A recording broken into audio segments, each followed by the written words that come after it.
also did a total football last night as well, but there were some technical issues. So if you stayed with us through that, thank you very, very much. But this is the first official one. And joining me today, I've got Pato. How are you, Pat? Hi, great to be back on the football feast. Exactly, it will never die. And you are going to be our Parisian expert after spending some time there last year. Big time, yep. Big hopes for PSG this year to finally, get past the quarter-final. That would be good for them.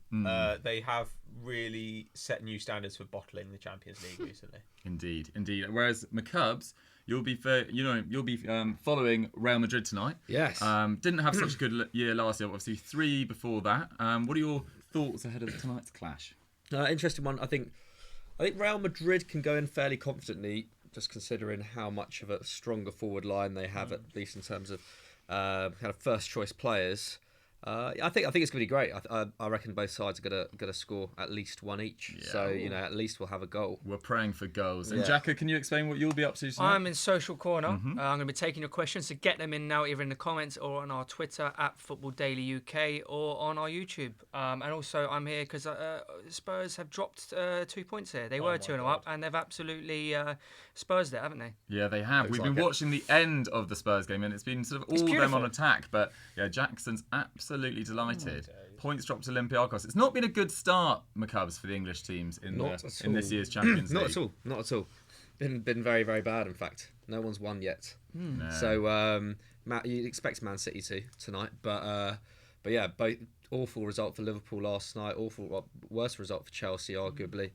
It's not been amazing. Yeah, but it's important to remember that Liverpool last year also lost against Napoli, and they lost away at Red Star Belgrade and went on to lift the title. I mean, like the thing about the Champions League group stage is that it is quite forgiving. Like you can get away with 1 or even 2 losses sometimes, as Arsenal can tell you. So I think I don't know. I still think that most of those teams will sort of come good on their feet.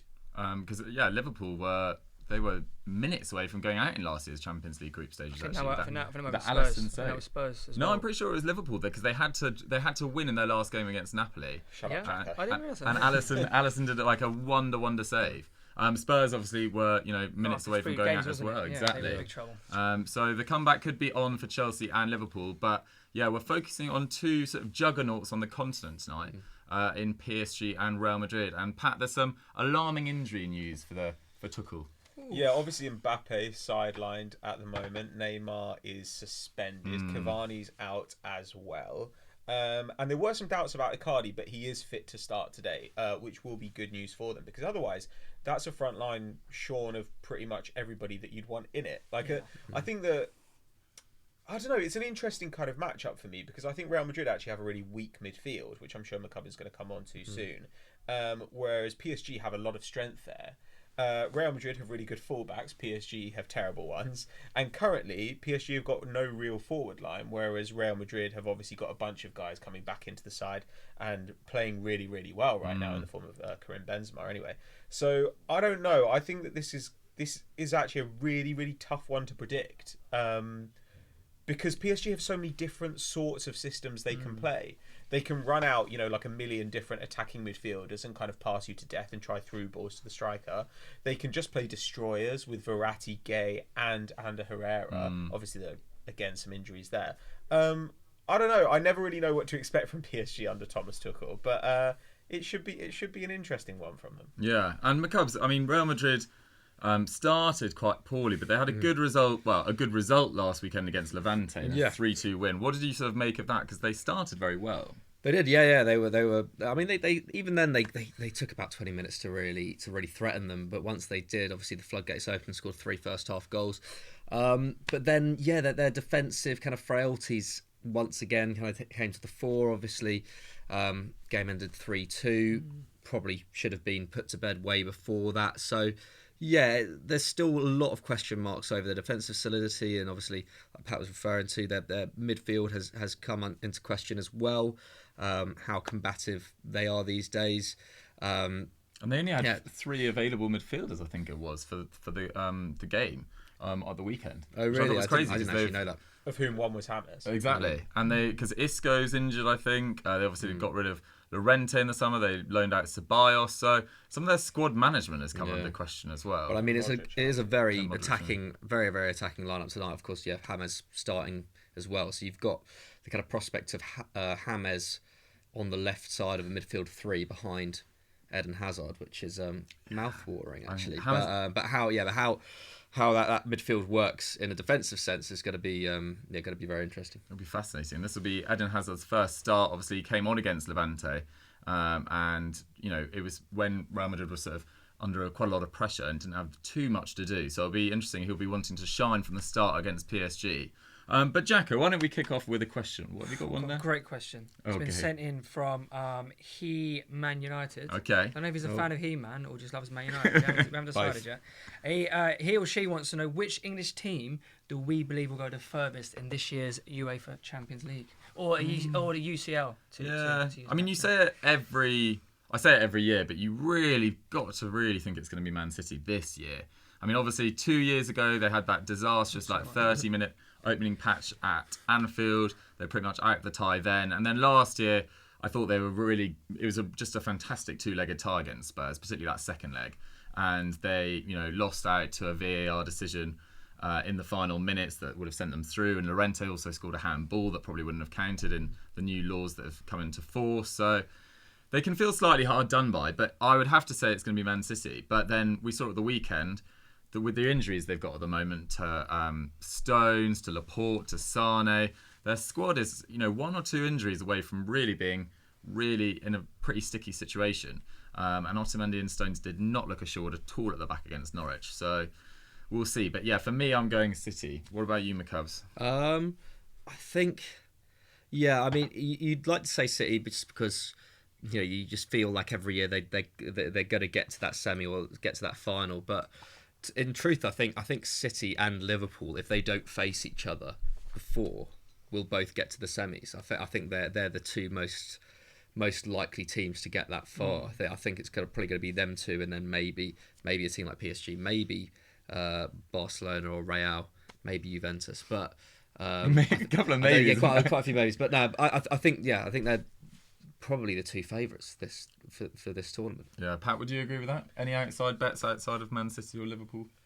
From the English teams? Well, no, from. Well, generally, yeah. I think then the next rank, like McCubbs is absolutely right. Maybe Bayern in there as well. I don't think it is Bayern. I don't think it's Real Madrid either. I think it probably is like Barcelona, Juve, and then I'd probably put PSG. But I think Liverpool are probably best set to go deep again. The squad is still really nicely set up.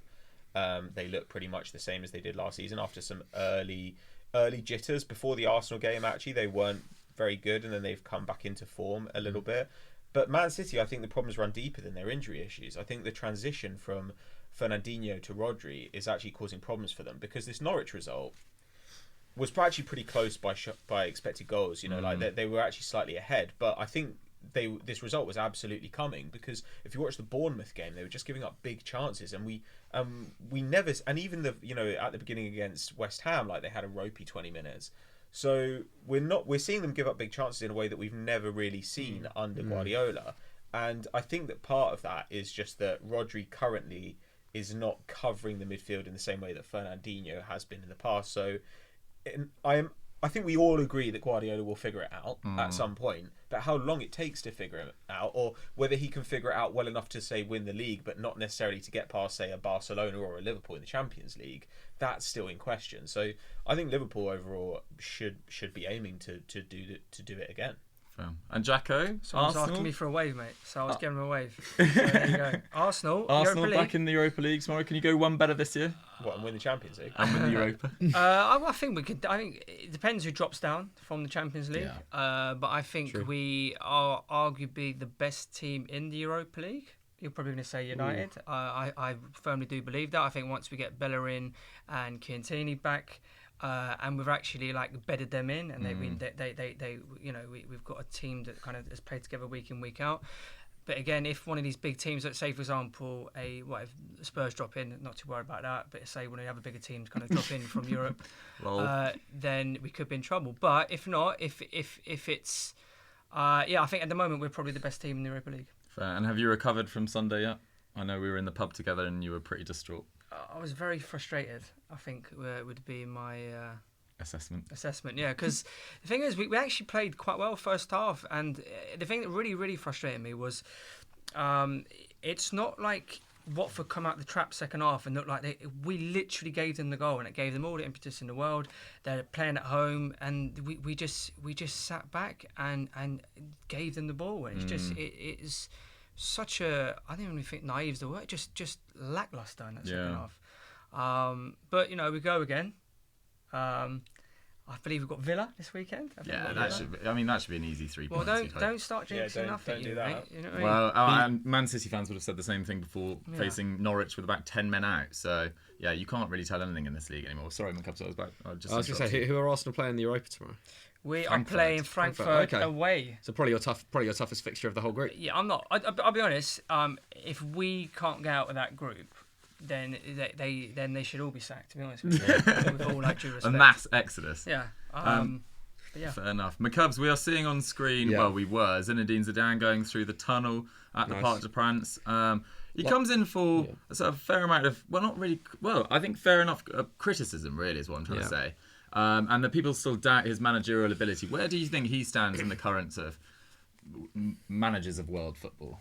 Are you a Zidane believer? It's hard to tell. Nah, not massively, to be honest. I know we sometimes get a bit criticised for being overly critical of Zidane, or not maybe bigging him up as much as some people would like us to, considering he did the 3 in the row and everything, which was mightily impressive. But I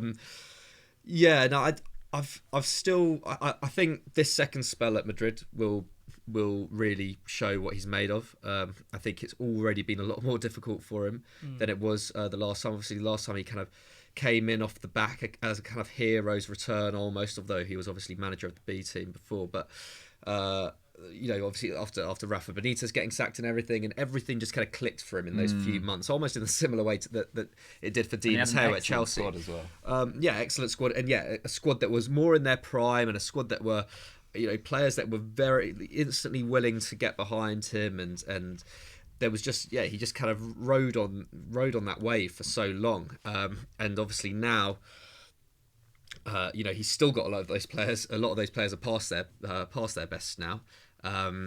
He's still getting really great results out of someone like Karim Benzema. About how long is that going to last? Is he going to be able to integrate Luka Jovic into the squad quick enough? Still remains to be seen. Obviously, he's on the bench tonight. Has started games this season, but Benzema's definitely kind of more in the more in the front seat. But kind of back to your question. I think this season is going to be massive for him. Yeah. It's going to be so big for him. If he can't get to Champions League semi-finals or win La Liga, there's going to be a lot of question marks in the whole thing with Bale in the summer, and the fact that Bale's kind of still in the side and everything. I don't know. There's already Zidane's power at the Bernabeu seems a lot more depleted than it was, when he resigned. Yeah, definitely. Which is pretty alarming, considering he only took the job again back in January. Yeah. Fair dues. A lot of people asking Pato for a wave. I don't think he's going to do it, but they've asked. Oh, you got a wave out of Pato. He's in a good mood tonight. Pat, we've got Di Maria, Sarabia, and Icardi up front. This will be one of their first games, I imagine, that they've started together. Yep. As a combination, what do you think about that?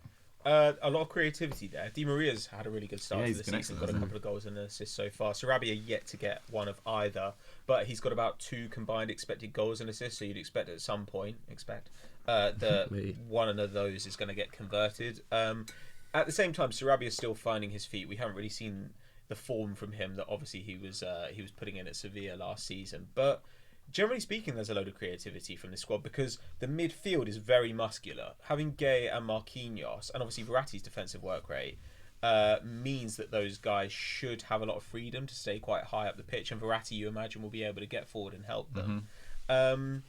I don't know how the attack's going to work because it feels like it's going to be very different. Like when Mbappe plays there, they're a really through ball orientated side. Like they're constantly looking for opportunities to play it through the lines to him running onto it. Now, Icardi can do that a bit, but it's not actually what he's historically been great at. Like at Inter Milan, he was playing in a side that was really kind of cross-dependent because obviously, as we know, he's really good in the air and great at picking up pockets of space. And he had Perisic just whipping it in. Yeah, so I don't know. It will be intriguing to see, but at the same time, I back Thomas Tuchel to have worked out an attacking plan, and Tuchel's sides when they have sometimes had defensive liabilities have always found a way to create really high value scoring chances, and Icardi has historically been great at putting those away.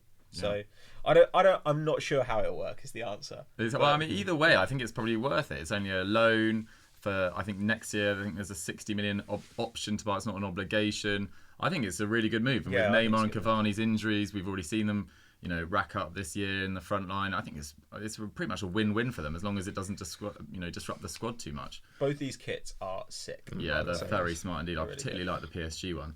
Jacko, should we get a question in? We can. I've got a question. Do you think we're looking at European champions tonight out of one of these two teams? Do you think any of these two can lift the trophy? I would probably say no, is my gut feeling. Both of them have a lot of strengths, but I think there's some weaknesses. I'd probably say out of the two of them, I'd probably go PSG. Okay. But yeah, I'm not wholly convinced by. I mean, PSG have started Ligue 1. They had that poor result against Rennes, but they've actually bounced back from that pretty well. I think they've scored 9 unanswered goals.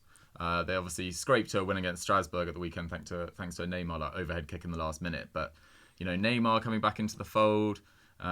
We just need to keep Mbappe and Neymar fit for the knockout stages because I don't think they've played a knockout game together. And really? Neymar's only played 1 knockout game since being at PSG. Yeah. So that's pretty damning. But he's saying all the stuff you want to hear from him at the moment as well, Neymar. About fully being committed. Which is really good because I think that if he is really committed, then they could be great. I just want to see a full strength PSG in the latter stages of the Champions League. I don't see any reason why they shouldn't be able to do that. And I think having Herrera and Gay there will make them super hard to beat. As you get into the round of 16, and generally speaking, being hard to beat is in a way better than being able to just score all the time. That was fantastic defensive play there from that Real Madrid. That was really nice build up there from PSG. And I think it's Marquinhos chipping into the back stick. McCubs, how excited are you to see Eden Hazard in, I was about to say the white of Real Madrid, but he's in the black of Real Madrid tonight, or the dark blue. How excited are you by that prospect? I thought I was the only one who was colourblind on FD, but clearly not. Joe is. Joe is very badly colourblind. But oh my God, no way! He's offside. Offside or maybe a foul. No, they're saying it's a foul.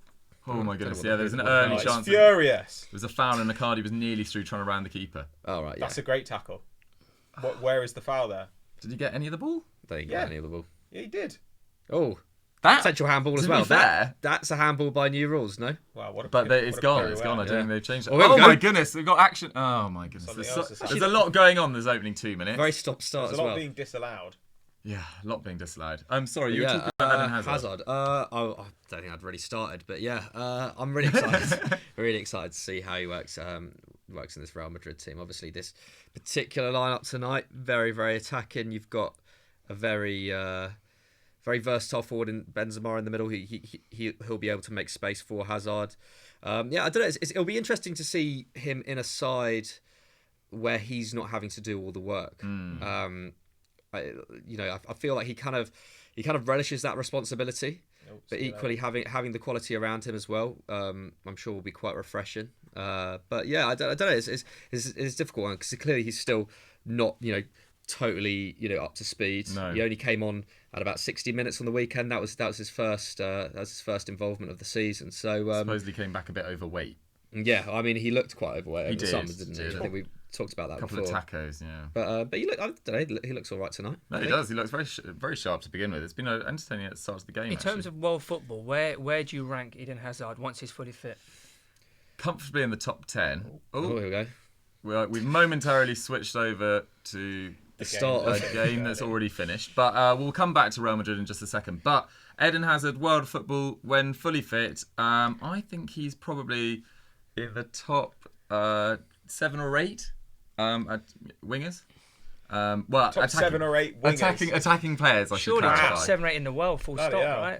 I don't know. I just don't know that he's definitely 7 or 8 in the world, to be honest. But just because... I feel like if we were having this conversation back in April or May, we would say for sure, but we just haven't seen him bang for a little while. Obviously, he hasn't been playing at the start of the season. We've had players like Sterling kind of have suddenly been getting a lot more plaudits internationally over the last. But were you few guys weeks. of the opinion that when he was in the Prem, he was the best player in the Prem? Because I'm not convinced that I'd say he was in the top two I or would say, three. yeah, I would say he was really? the best player in the Prem. Among them, certainly. I'd say it was. I always think it's KDB is the best player, to be honest, and I'd probably say that Pogba might be. But that's despite the fact Over then Hazard. KDB barely played last season. And then Aguero as well. Oh, there's a lot of choice in the Premier League. I didn't not necessarily even think he was the when clear he's best. And also, yeah, I Scan agree. Sam I as well. agree. Aguero should be in this conversation, and he very rarely is. But at the same time, you look at Chelsea last season, and it was pretty much just Eden Hazard 100%, on his own, yeah, and he 100%. was still putting up absolutely unbelievable numbers. Whereas this is not remotely me saying that Aguero isn't amazing or Sterling isn't amazing, but they are in a system which maximises their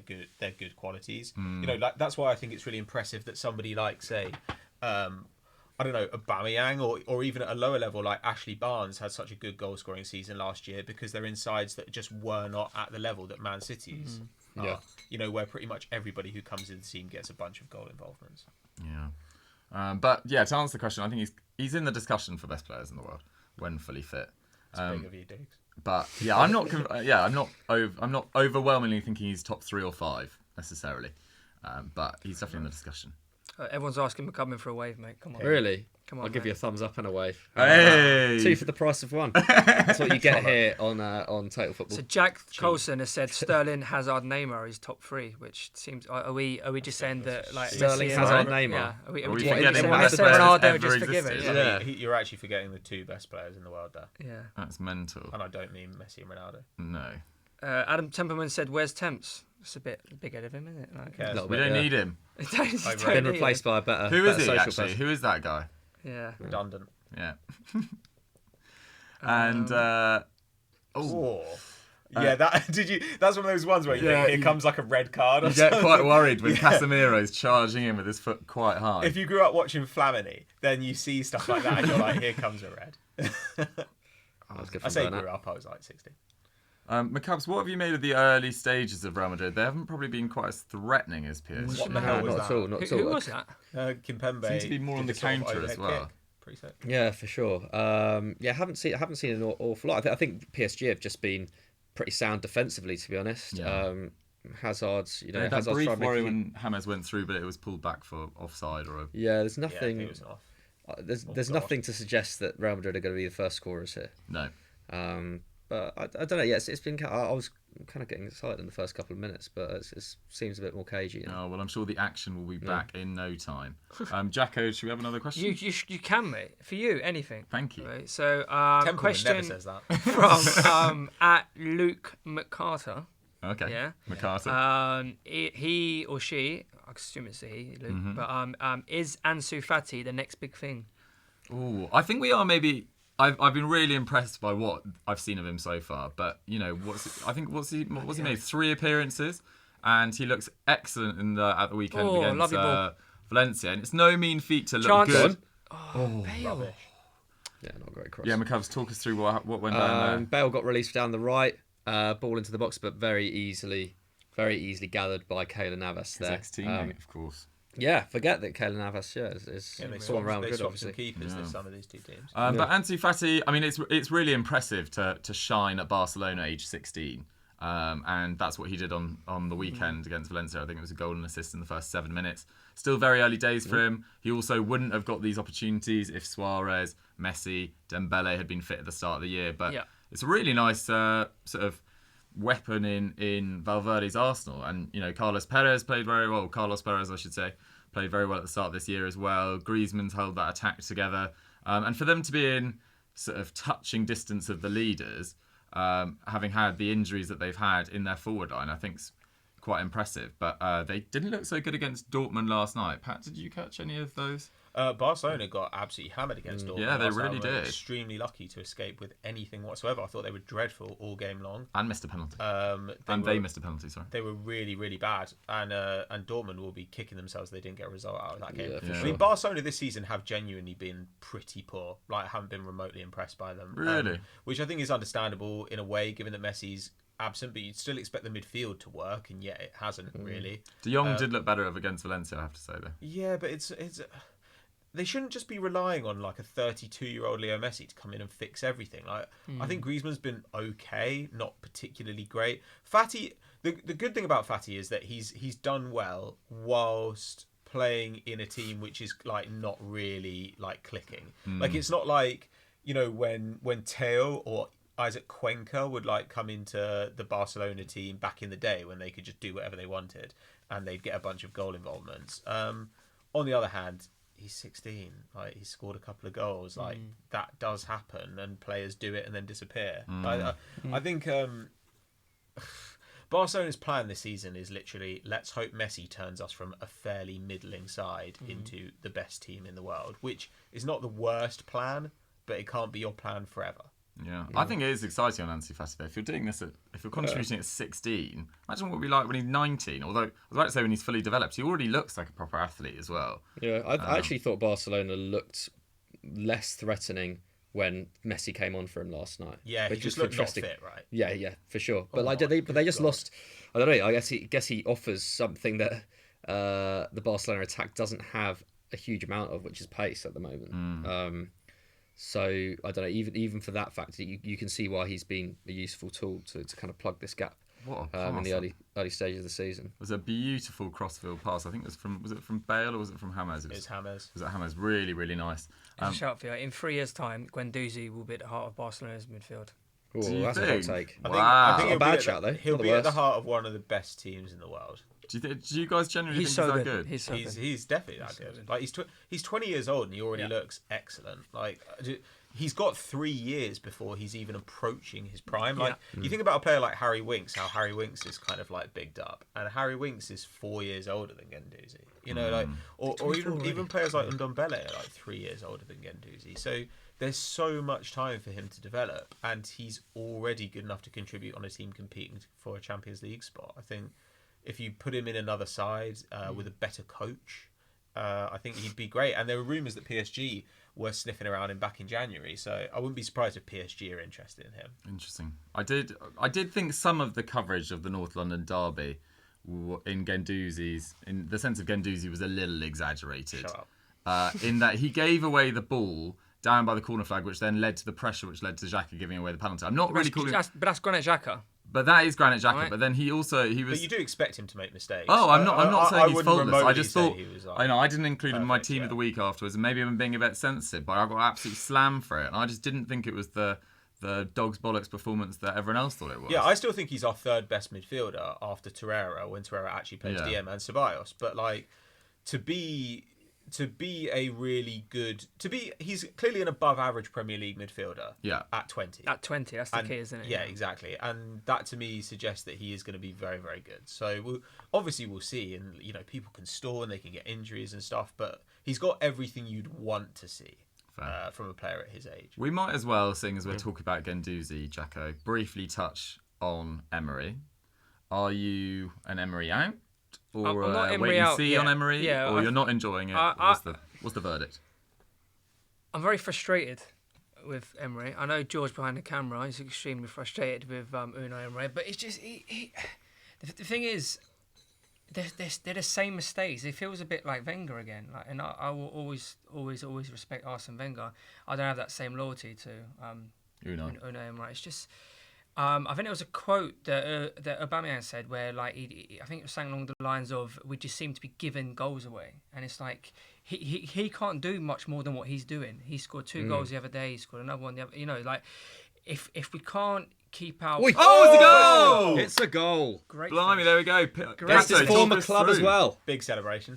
Pat, talk us through what went down there. So basically, it's kind of worked down the wing. Like Verratti's looking for a little bit of space. Bernat ends up playing it 1-2 with Icardi, gets down the byline and sweeps it across, and it kind of looks like Di Maria can't do much, but he gets a toe to it, and that's enough to put it past the hideously overrated Thibaut Courtois.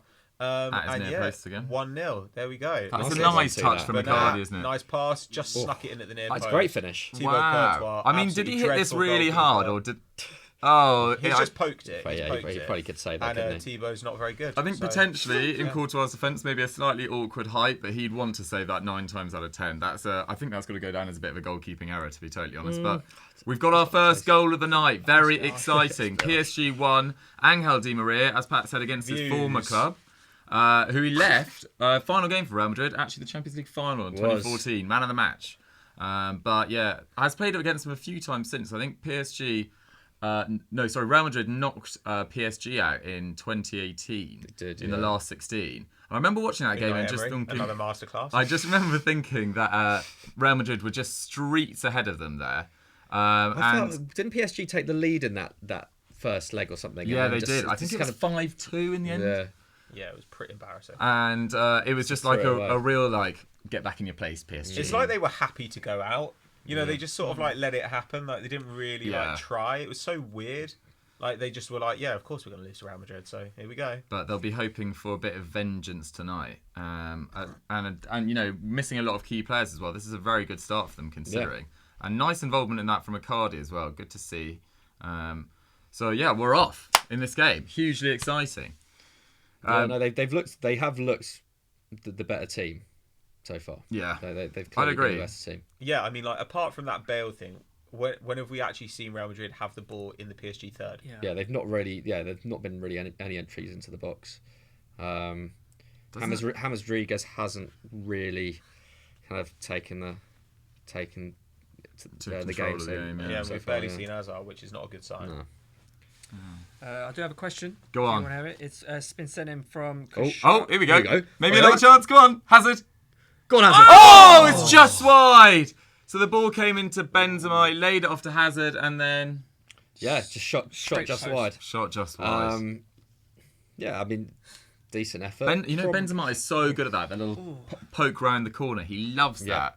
Shoots wide. It must be a yard or two actually in the end. I forgot which direction they were playing here for a minute, and I was like, "What's happening?" Well, it's because Benzema received the ball standing with his back to goal on the edge of the PSG box, so he sort of looked like a centre back receiving it, and I was like, "What's going on?" And the Real Madrid, the blue of the Real Madrid kit isn't it? that dissimilar from the kind of darker PSG kits we've seen over the years. Yeah. The PSG are playing in white. It's just ridiculous. It is confusing. What has the modern game come to? Exactly. And PSG at home in a white kit, it's all a bit weird, isn't it? It's not right. But Jacko, sorry, we were halfway through a question. Question in from Kshagra Sashin. So did we agree that we were sacking Unai Emery? Oh, this is what the question is. Hashtag Total Football. If Arsenal keep faltering defensively this season, does Emery have to go at the end of the season or even earlier? Should they be sounding out Allegri? Before we answer that, let's just remind... Oh, my God. Here we go. Here we go. We'll come back to that. Go on, Icardi. I've ruined it.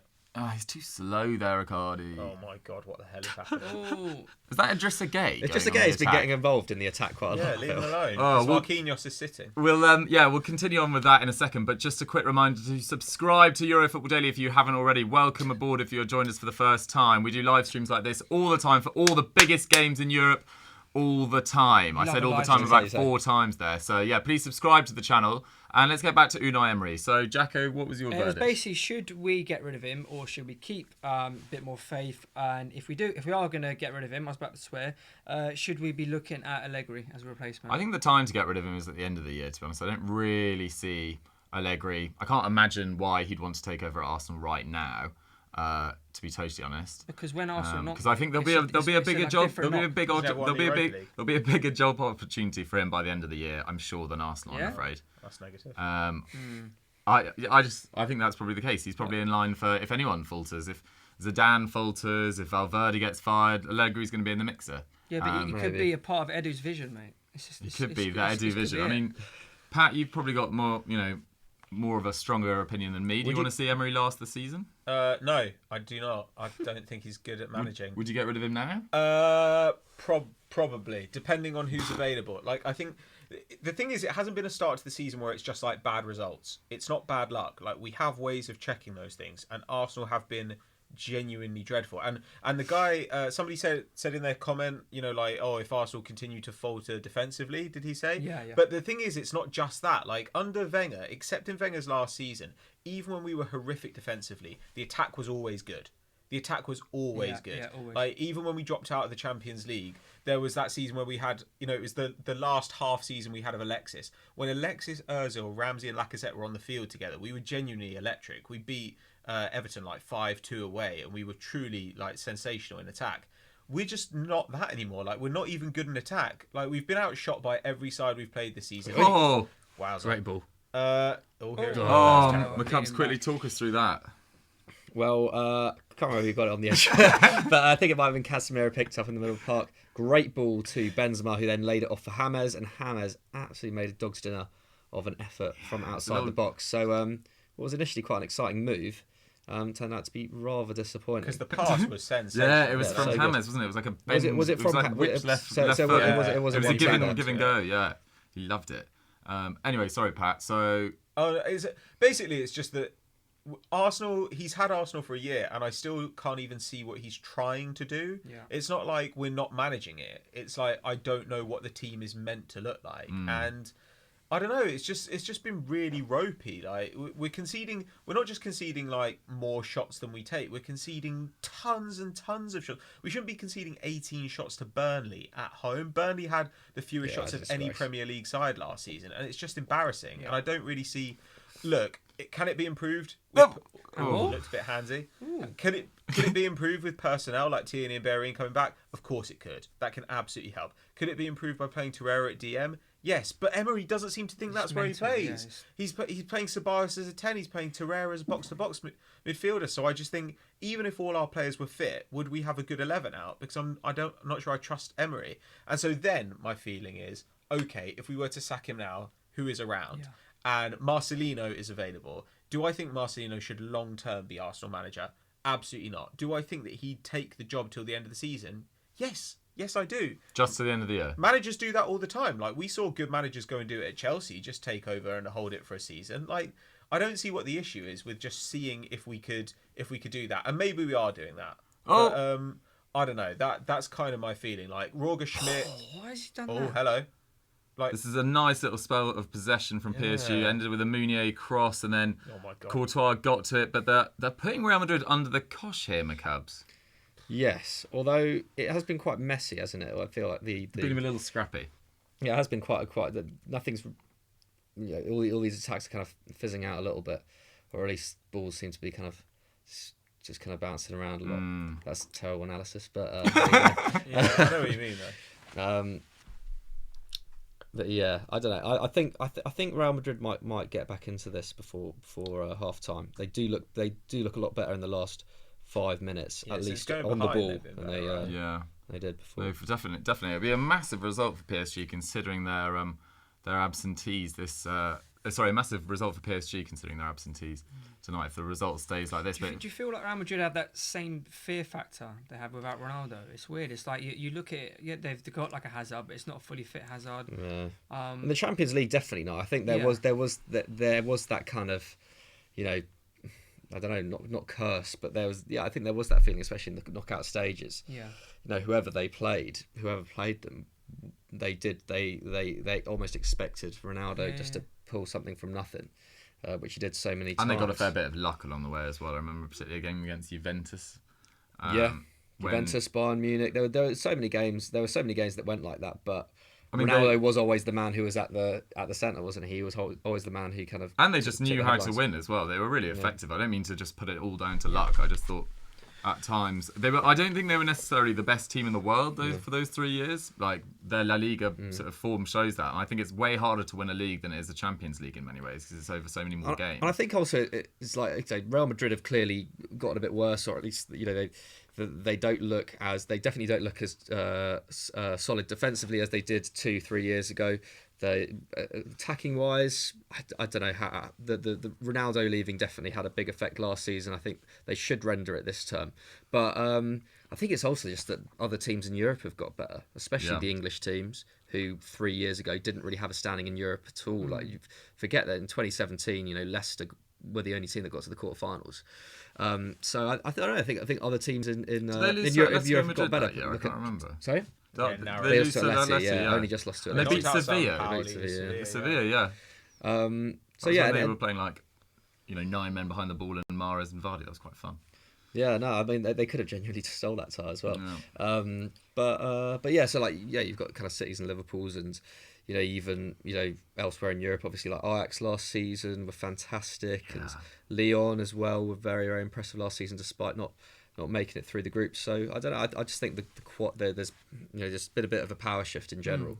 I wouldn't necessarily just put it down to Real Madrid. Yeah, definitely. And at Should the we have a final question? wave, they're asking you for a wave, Dukes. Hello, yeah, nice to be involved in that all wave gang. Give it a proper one, You're mate. getting a Come bit on. jealous before. Yeah, I was gang. getting really jealous. Getting So wavy. I'll do a double. There was a question from earlier on. They asked which team is going to be the Ajax of this season. The bit of like a surprise package that's going to go on and I thought, potentially I go quite don't know far whether into the there'd be a tournament. surprise package, but RB Leipzig looked pretty good last night. I think they conceded a goal in the last minute to Benfica, I think it was, but looked pretty comfortable. But I think the big shock really is Red Bull Salzburg. Pat, what have you made of the new sort of teenage sensation? He's all over who the you've comments, been- that kid. They're Haaland. all over it. Erling Braut Haaland. Holland even, yes. The son of Alf Inge Haaland, obviously had his career ended by Roy Keane in semi-hilarious fashion. He's a big unit. They brought him in for Quick as well. I can't remember how much this summer, but certainly not a lot of money. I think it was certainly sub 10 million euros. Where And, did he come from? I don't, literally no It was idea. from From Molde, Norway. wasn't it? Yeah. Was it- Yeah. Okay, so he's in the Norwegian league. Yeah, and he was absolutely killing it in the Norwegian league, and he's gone off like a rocket. I think he's got something like 18 goals already and a bunch of assists as well. crazy, man. Like he's off the charts for shots per game, for dribbles completed, for touches in the box. Like he's genuinely like it's really full on Mendy, man. The afterburn. That so was good. quick. Well Yeah, played for so Mendy, because that was a beautiful ball So good, man. through to was that Sarabia, Yeah. who's not the quickest, but still the pace on Ferland Mendy to get back and cover that was magnificent. I'm just been told on my ear that Man City are 1-0 up. Really? really? Who scored the goal, Hammers? Doesn't matter. Mahrez with the Mahrez. goal. Started the season really well, Before he Mahrez, played for actually, in limited minutes. I think only Kevin De Bruyne my is producing God. more key passes per 90 than Mahrez at this early stage. Nice from Di Maria. But he's only started 2 games and come off the bench in 3. So his stats, it's at the stage of the season where stats are a little bit weird sometimes. This game is getting really tasty, by the way. I'm really there've enjoying There it. have been so many nibbles in this game that I just feel like 70 minutes, if it's still like close, somebody is going to Sent get off. sent off. Yeah. Like, people are getting really leery. Looking at a player like Di Maria, he's clearly still a top player. Why didn't it work at Man United? My Cubs, you take this. Oh, there's so many factors, isn't it? So long ago as well. Over 4 years ago I was now. so excited when he signed. He got his Hausberg, 2014. didn't he? That wasn't great. I can't remember. He started very, very well, and then I Scored that seem great to, chip. of course, yeah, against Leicester, and then I don't know. Oh, whoa! Shot! Oh, my Pat, God. talk us through what was going on there. Action down the right. A nice bit of interchange down the right flank. Oh my God, Kimpembe. Led to an opportunity where it was pulled back, and I'm not sure who hit it. Was it just a gay? It might have been Gay. It might everywhere. have been. He's getting into all anyone. sorts of areas. Just ago, it's further than I ever saw him in the Premier League. I mean, Real Madrid at the moment are kind of getting overrun and are jumping into challenges to try and deal with it. But I don't know. I'm a bit worried about them insofar as I care. McCubs though, Di Maria, you were saying Yeah, I mean, I can't really remember him at United that well anymore. it was but under Van Gaal. It was wasn't I mean, Van Gaal was Did a he big fail factor. I think At United, he was great for the first half of that season. yeah, he was great, but then I Stick your head on that. seem to remember second half of the season. I think his head had just gone. To be honest, he'd be first of all he wasn't starting games. I think Van Gaal was actually playing Ashley Young ahead of him on the left wing, which says a Blimey. lot. That makes sense. Says a lot about Van Gaal as well. Although I think Ashley Young was very good that season, but Yeah, actually, Young was good that season. I don't know. Yeah, I just seem to remember whenever Di Maria came on, he would just put in some of the worst balls into the box I'd seen, and I think his head just went. To be honest, I think after halfway through that season, clearly wasn't getting on with the manager, wasn't enjoying the football. Didn't like wasn't Manchester. probably wasn't enjoying living in Manchester, and I think he was I gone. seem to He was remember gone. him playing quite a few positions as well. He was like on the left. He was playing as a 10. He was playing in a midfield 3.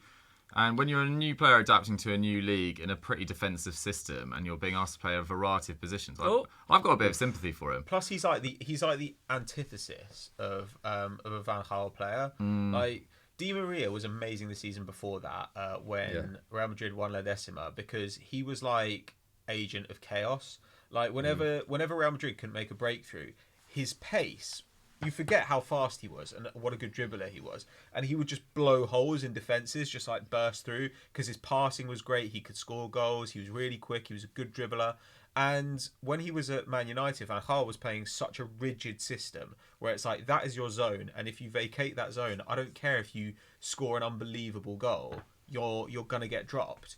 And it kind of reminds me of... Do you remember Zidane describing Bale as like a soloist? And he was like, I want the orchestra to all play together. And I feel like Van Gaal is really like...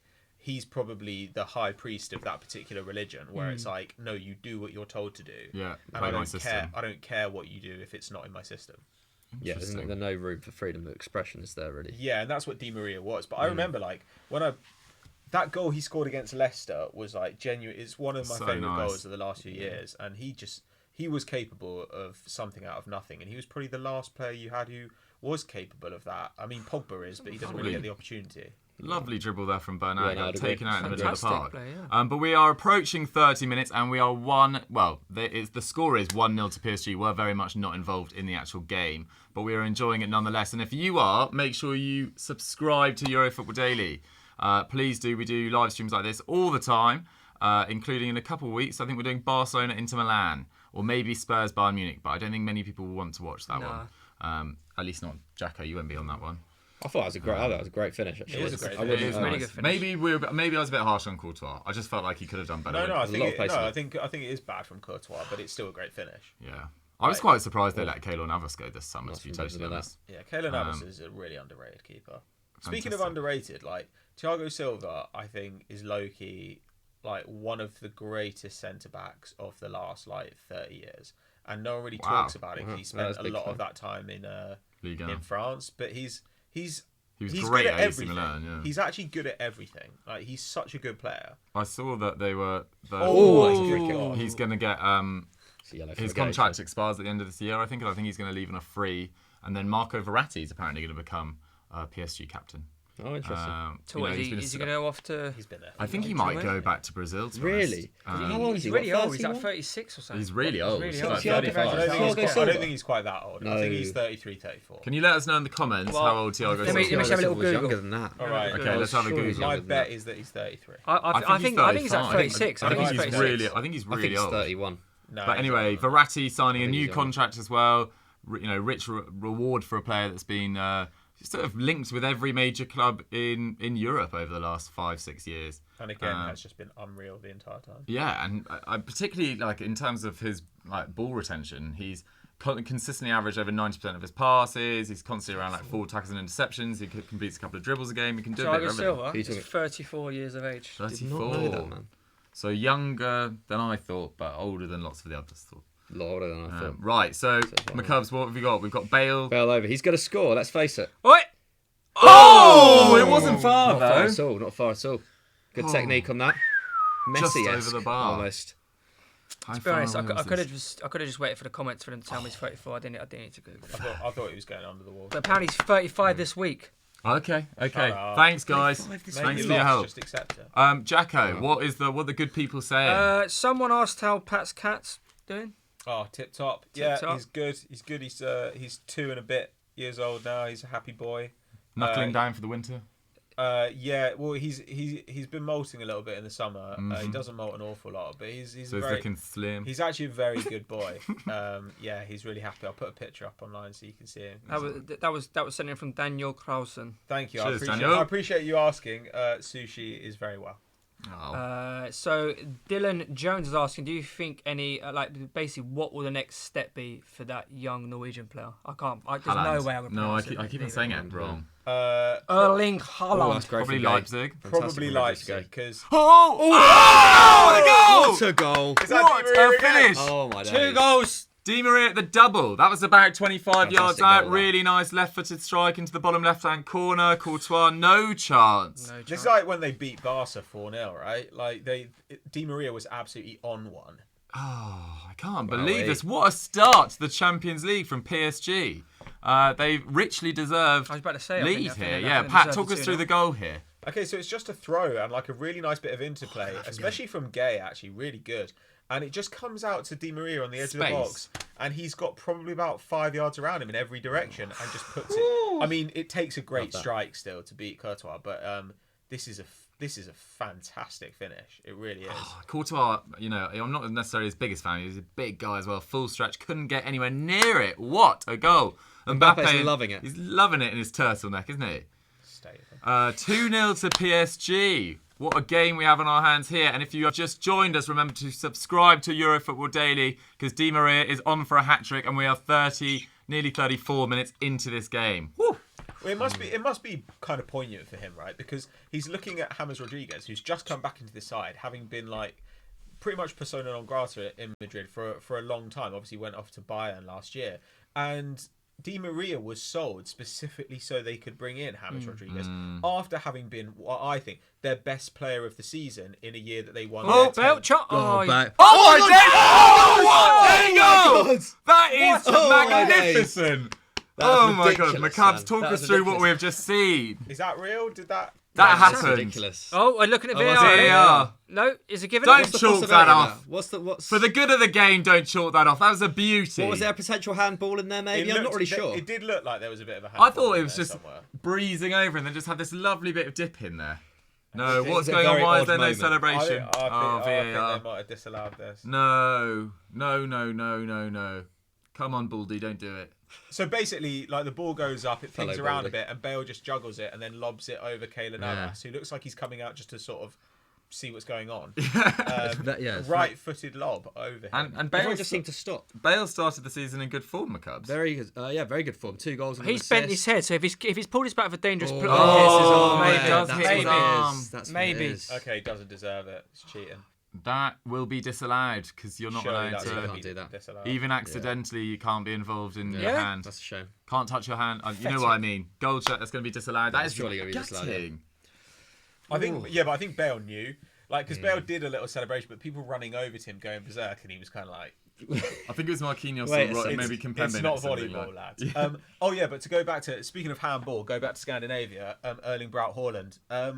He obviously can't stop scoring right now, and Leipzig have managed to get a new deal done for Timo Werner, but apparently it contains something like a €30 million buyout clause, which seems like somebody's going to activate it. So if Werner goes, then Haaland's next move is lined up. But the only question is whether he will go there or whether somebody else will come in for him. Because don't get me wrong, I think he'd love to go to Leipzig if there's not a better option. But I think there probably will be a better option.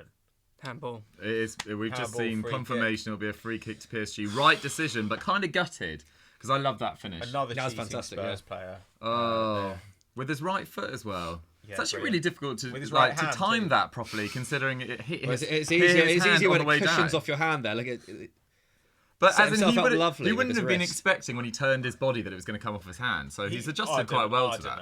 I think respect to Bale. No, it was a good. It was a good. It was a finish. great. Oh finish. my God, what's happening? Oh God! Oh no! Bale was on the half rising, wasn't volley. it? He's got far too Oh my carried away God! there. What was Yeah, going but, on there? I mean, I feel like Real Madrid just punting it long seems to be the way to catch PSG out at this point. They've had 2 kind of unorthodox but all right chances from outside the area. Don't you love it as a when result? someone under hits the ball and like it goes, the spin goes back and it, whoa, Yeah, I mean it's rare that you see it and it done doesn't well. go in, yeah, and it just rises. That's like the bad version of that Stankovic one, right? Yeah. Oh, I watched that the other day. Neuer That's in goal. such- I saw you oh, tweet about yeah. it. It's a sick goal. You actually said it was the start of Neuer's decline. Because... Yeah, I mean I was just being facetious Like there. It was- like 2010. it was just before Neuer became amazing, but You I'd could see all the signs. yeah, right there. Just lack of concentration. I isn't bet it? somebody on football Twitter has written that article. Oh yeah, It's just totally. like all his weaknesses as a keeper. Yeah, and I mean it says a lot about football Twitter that a lot of people probably liked that. Liked my tweet of it unironically, but yeah, I forgot how good that goal was. It was It's so actually good. ridiculous. It's an Technique epic is goal. absolutely outrageous. And not a player who's really known for his God, wow. fantastic goal scoring ability as well. Right, this game has really kicked off in the last 10 minutes. We've had a second goal from PSG. We've had a goal disallowed from Real Madrid, and it's a little bit feisty, as Pat mentioned earlier. Zidane looking pretty cool, Lots calm, of and layers. collected at the moment. Lots of layers from Zinedine Zidane. He's got a shirt, but with the top button not done up. Don't like that. Then he's got a sort of jacket over it, and then he's got like a horrible trench coat over it. You So know it's- Parisian weather well. Will it be that cold this time of year? wrong with them? No, almost certainly not, given that it's been pretty warm here this week and it's almost always warmer in Paris. I suppose he does have no hair to insulate him. Fair point. Like babies, lose a lot of heat through the top of their heads. I myself am finding the winters colder and colder. I can imagine. Oh my God! Icardi! A lot of layers, Good like challenge Kevin from McLeod Militao. on Grand Designs. Indeed. Who always wears Yeah. too many layers. Weird. I think Kevin he's got a McLeod. condition. He's quite a strange guy. He gets a lot of attention from the ladies. Does he? Including, Really? including my wife. So what we're He hearing speaks is layer French up. and Italian, which He's- is pretty attractive. The thing I love about him is when he's doing his Italian, grand Kevin designs McLeod. thing, or whatever it's called, he'll say something that is just. He doesn't need to say. So, for example, you're going to find this very terrible, aren't you? Yes, I'm going to find this very terrible because I don't have a roof. Yeah. I've been also told that Man City are 2-0 up as well. What a surprise! Against who are they playing? Shakhtar. Shakhtar Donetsk, and the scorer is money. Jimbo, who was the second goal? Gundogan with the second goal. Mahrez and Gundogan got panned actually after that Norwich game because he did not have a good game. So did not. back amongst Who the watches goals. Man City games, honestly? That game was epic. I loved that game. I was really glad but I people watched that tuned game. in for Norwich. Yeah, true. Like, They are I- epic to watch as well. Okay, this is an unpopular opinion, I feel. Oh, here we But- go. Ready, everyone? Get ready. But Man City, for a great team and a great attacking team specifically, Man City are quite boring to watch. 100%. Really? Yeah. I find them actually really dull. I actually generally find a lot of Guardiola teams quite boring to watch. Did you find Barcelona boring? They were by far his most fun side, but I don't really. I'm really surprised you say that. I love watching Man City. I don't really enjoy watching them. I watch them and I'm just like, okay, sure. You know, it's like watching a machine do its job. You're So like, would you? yeah, okay, great. Would you rather kinda there how be it a works. bit more chaos, a la Arsenal? Yeah, I think, in terms of Yeah, enjoyable I mean, like, factor. I'd like a good version of Arsenal, but like, I think, when I think about the Bayern team that won the treble, or actually the Real Madrid team which won La Decima, I watched almost every league game Real Madrid played that season, which was I'm not a Real Madrid fan, but I almost turned into one that year because they were so fun. Oh. And also, you know, isn't it nice to be reminded every now and then that football shouldn't be the most good serious thing in the world? That it is meant to be Oh, fun. Oh, good spell of possession now from PSG. What's the difference between, say, like a Guardiola team, very, very possession based, just such a well-oiled machine, almost unstoppable, to say, I don't know, like Sarri's Napoli, who also very much based on possession, but maybe had a few more, maybe were easier to love for kind of like. I think the thing football is, fans like a few years ago. if your team is doing it the industrial way, like you don't care because your team's Yeah, winning yeah, and I'm you're going not- to guarantee yeah, their trophies. fans should be Whereas, delighted. as like a neutral fan, you much more want to see kind of an open team play. Safe Yeah, house. Easily say. I just never tune in to a City game. City game, like, yeah. like for fun. No, I agree. Unless they're playing another big side, I guess. But like, okay, one of the things I'd say about the Napoli team is that they built through like clever triangles in possession, and then they try to create high value chances through the middle of the goal, like by creating through balls and stuff like that. City don't actually do that an awful lot. City are quite cross and cutback dependent. Like the thing about them just crossing is I love a obviously cutback, though. is a little bit overblown, but they do cross genuinely a lot. Like Yeah. Kevin De Pep Bruyne loves came on wingers, the other doesn't day, he? and what was it? I think they said he attempted 12 crosses in his first 11 minutes on the pitch. And don't get me wrong, like they can do all the other stuff as well. They're good at everything in attack, but it's not what they want to do. And so yeah, I don't know. I just don't think they're as fun as other sides. And I think about that Bayern team, they're a bit more muscular as well. Like they were just a bit beefier and kind of more aggressive, and yeah, a little bit more chaotic. I prefer that. I like this sort of angle of conversation. You can't help what you like. Right? No. Watching a team. I'm not blaming you guys. So Jacko and Pat, you don't particularly like watching Man City. McCubs, who is your favourite team in the Premier League to watch? You can't say your own. Well, I mean, yeah, probably wouldn't say I your wouldn't say mine anyway. I don't know, man. We are objectively the most entertaining team in the Premier League. Could I say that? I mean, Like, Arsenal. we're dreadful. Arsenal were funny to watch against Watford. Yeah, for sure. exactly.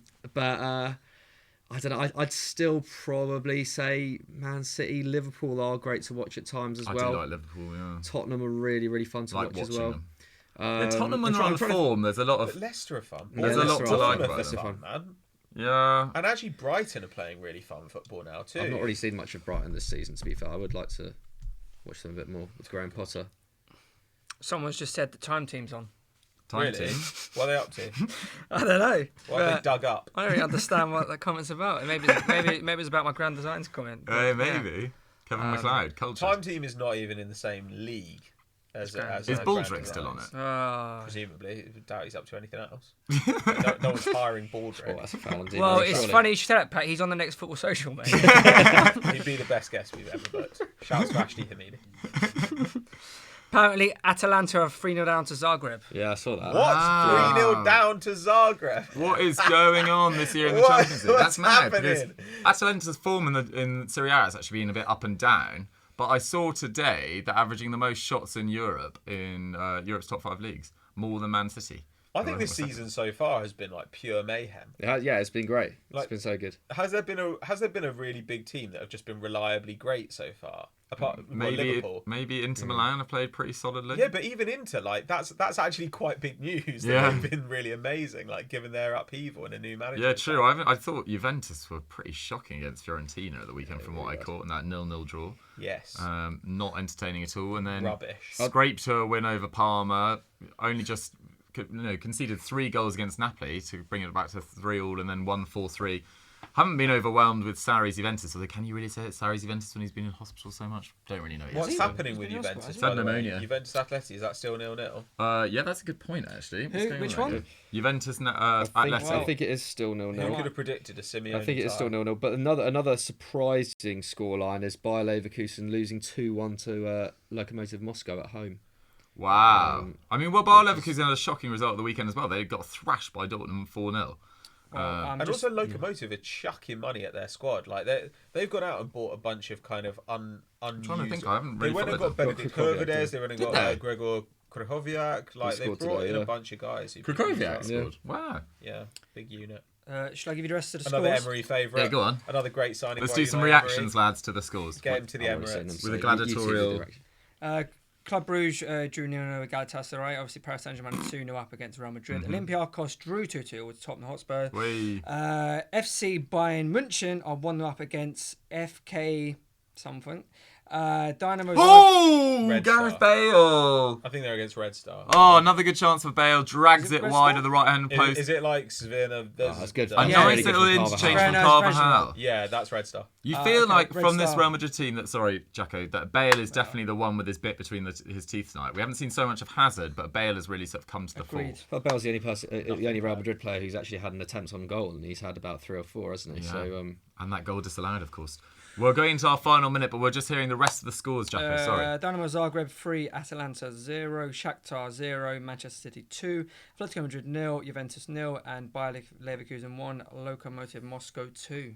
Ooh, plenty of shocks in there, plenty to get your teeth stuck into. But if you are enjoying watching us get our teeth stuck into this game, please remember to subscribe to Euro Football Daily and hit that notification bell to never miss a video. We do live streams all the time like this, and genuinely when we do live streams we seem to bring the goals.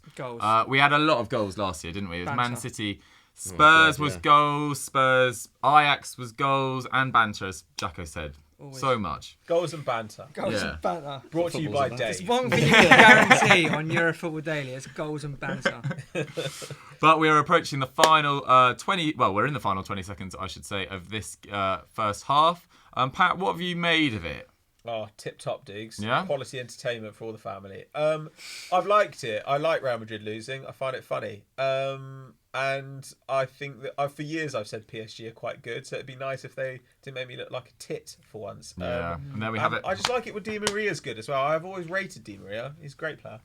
Yeah. How old is Di Maria now? 32, he 33? must be 32, Somewhere 33, in yeah. that region. I think he's about the same I age. feel like he's going to go on for Alexis. quite a while because he's all skin and bones, isn't he? He's He's a not one great of those- creator as well. You imagine he can get a bit more immobile and sort of play more like an Ozil type. Yeah. Look at the size of Kimpembe. But do you now. think, already is, isn't he? obviously this is generally isn't a dig at the French league, but do you think because they're not having to play at the same level as they would in one of the other leagues, they will, all of these players that have gone to PSG, they'll get an extra couple of years out of their career because they're not playing at the same intensity. You might that make you a would point. kind of like week And in, also, week if you're a out in the superstar like Liga or- Neymar, you can pretty much choose which games you play. yeah. I mean, when you look at Zlatan's record at PSG, that definitely would support that argument for sure. Like, Although I think he's just a bit of a genetic freak. Like he might play until he's 40. he is, but I don't know. Yeah, that could definitely be a possibility. I think, Yeah.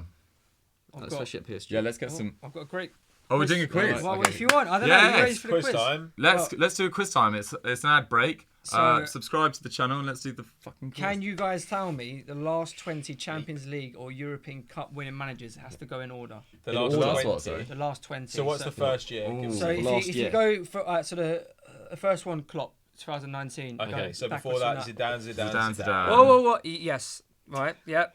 And then we were in Enrique. 2015, Yeah. Enrique, 2014, Ancelotti. Yep. Jupp Heynckes. Heynckes. Heinz, Di Matteo. Di Matteo, Yeah. Guardiola, Yeah. Mourinho, Yes. Guardiola, Sir Yes. Alex Ferguson, Yeah. Yep. Carlo Ancelotti. Ancelotti, Carlo. Yes. Rijkaard. It'll be Rijkaard. Rijkaard. Yep. Benitez, Yep. Mourinho, Yep. Ancelotti again. 2003. Ancelotti. Yep. 2001-2. Will that be Del Bosque. Del was it? Bosque? Del Del Bosque. Bosque, yeah. And then will it be Del Bosque again the year before that? No, Was that- no, was that- no. was that Bayern the year 2001. before? 2001. Was it you're Jupp right. Heynckes as well? 2001. Was that Real Madrid? I think that was So- Bayern. Or was it Dortmund? You're no, right. Dortmund It was. It 1997. was. It was Bayern. But I don't know who the manager was. Was it Jupp Lothar Heynckes again? Matthäus? No, it'd be No. Otmar Hitzfeld. Well done. Ah, yes. nice one. Nice. Then Del Bosque. 88, then 98, 99. That's obviously Ferguson. Yeah. Have we missed out Oh, 2000? haven't we No, done no, that? no, Del Bosque, no, is it? 2000 was Del Bosque. Yeah. Yeah, and then 90, 98. 97, 98. Who's that? That's Real Madrid again, but was it Del Bosque in charge then? Probably not. Oh, was it Bernd Schuster? No, So that was you need to do 1998. Yeah, that was Real. What, wasn't it? 97, 98? Was that not Real Madrid? Yeah, It it was was Real Real, Madrid. but who was their manager? I Bernd Schuster. don't know. Is that not Heynckes? It is Heynckes. Oh, Well wow. done. Yeah. Then Then we're it's on the Dortmund. 96 now. Oh, Van It's the Gaal. Dortmund team. Oh, no, so- no, sorry. It's 96, Dortmund. Yeah, 1997. Oh, Yeah. I don't know this. who was their manager. Paul Lambert was in the team though, so I'm going to say Paul Lambert. He takes the credit for that. Oh my god. Dortmund's manager in I'm 1997. saying he has been said. Strange. Is it Otmar Hitzfeld? Hitzfeld. It's Hitzfeld, Hitzfeld, yeah. 96. That's Ajax, Gaal. Del no, Van no, Gaal. it's No. not. That's Oh, Juve. it's Five, AC isn't it? Milan. No. it's Sorry, Juve. it is Juve. It's, It is Juve. Juve. Yep. Under is Capello? it Lippi or Trapattoni. Lippi. No. Lippi. 95. That's Van Gaal. Van Gaal. Yeah. 4. AC Milan. That's Cruyff, Is isn't it it? Capello? No, Capello, yeah, it's yeah, Cruyff. Capello. Oh no. Capello, yeah. Okay. 93. That's Cruyff, surely. No, 93 Marseille, was wasn't that. it? Was that Marseille, Red yeah, Star? Marseille. Marseille, with, yeah. with what's his name as manager? Who was the manager of Marseille then? Jean-Pierre Papin. No. I'm joking. Who? Oh god, wasn't it the guy who went on to manage? Didn't he manage Valencia or something later? Who managed Marseille? I thought it was Tough an one. obvious This one. is but a I tough can't- yeah. one. This was the one that was supposedly bribed Yeah. against Yeah. Rangers. I mean, they were bribed in the. They weren't playing Rangers in the final. Yeah. But, don't know that one. Is it actually a Frenchman? Should we have this one? Do you want me to say? Yeah, go on. Raymond Dom- Goffels or something like that. Oh, Goffels or something. Okay, 92. Barcelona. That's Cruyff. Cruyff. Yeah. 91. Red Star? Yeah. Don't know. No idea. Luke Puke Petrov. Oh, of course. What a fantastic pronunciation. And then 1990, 1989. Oh, that was Saki. Saki. Sashi, Yeah. yeah. So there you go.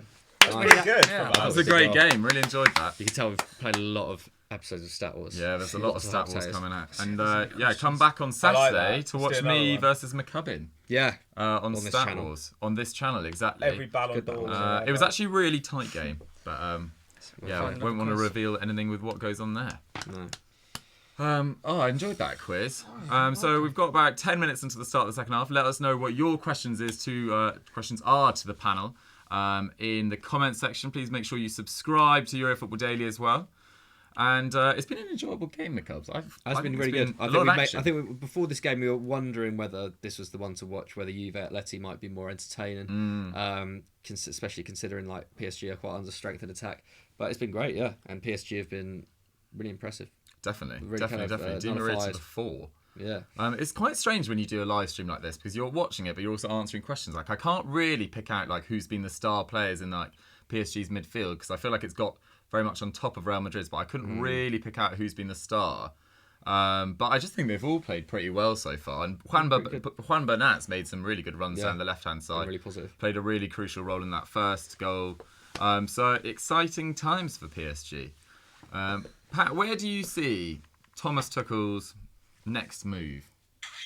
I kind of think that unless he wins the Champions League, he is going to be out at the Yeah. end of the season. And I think about who's going to have an availability at that point.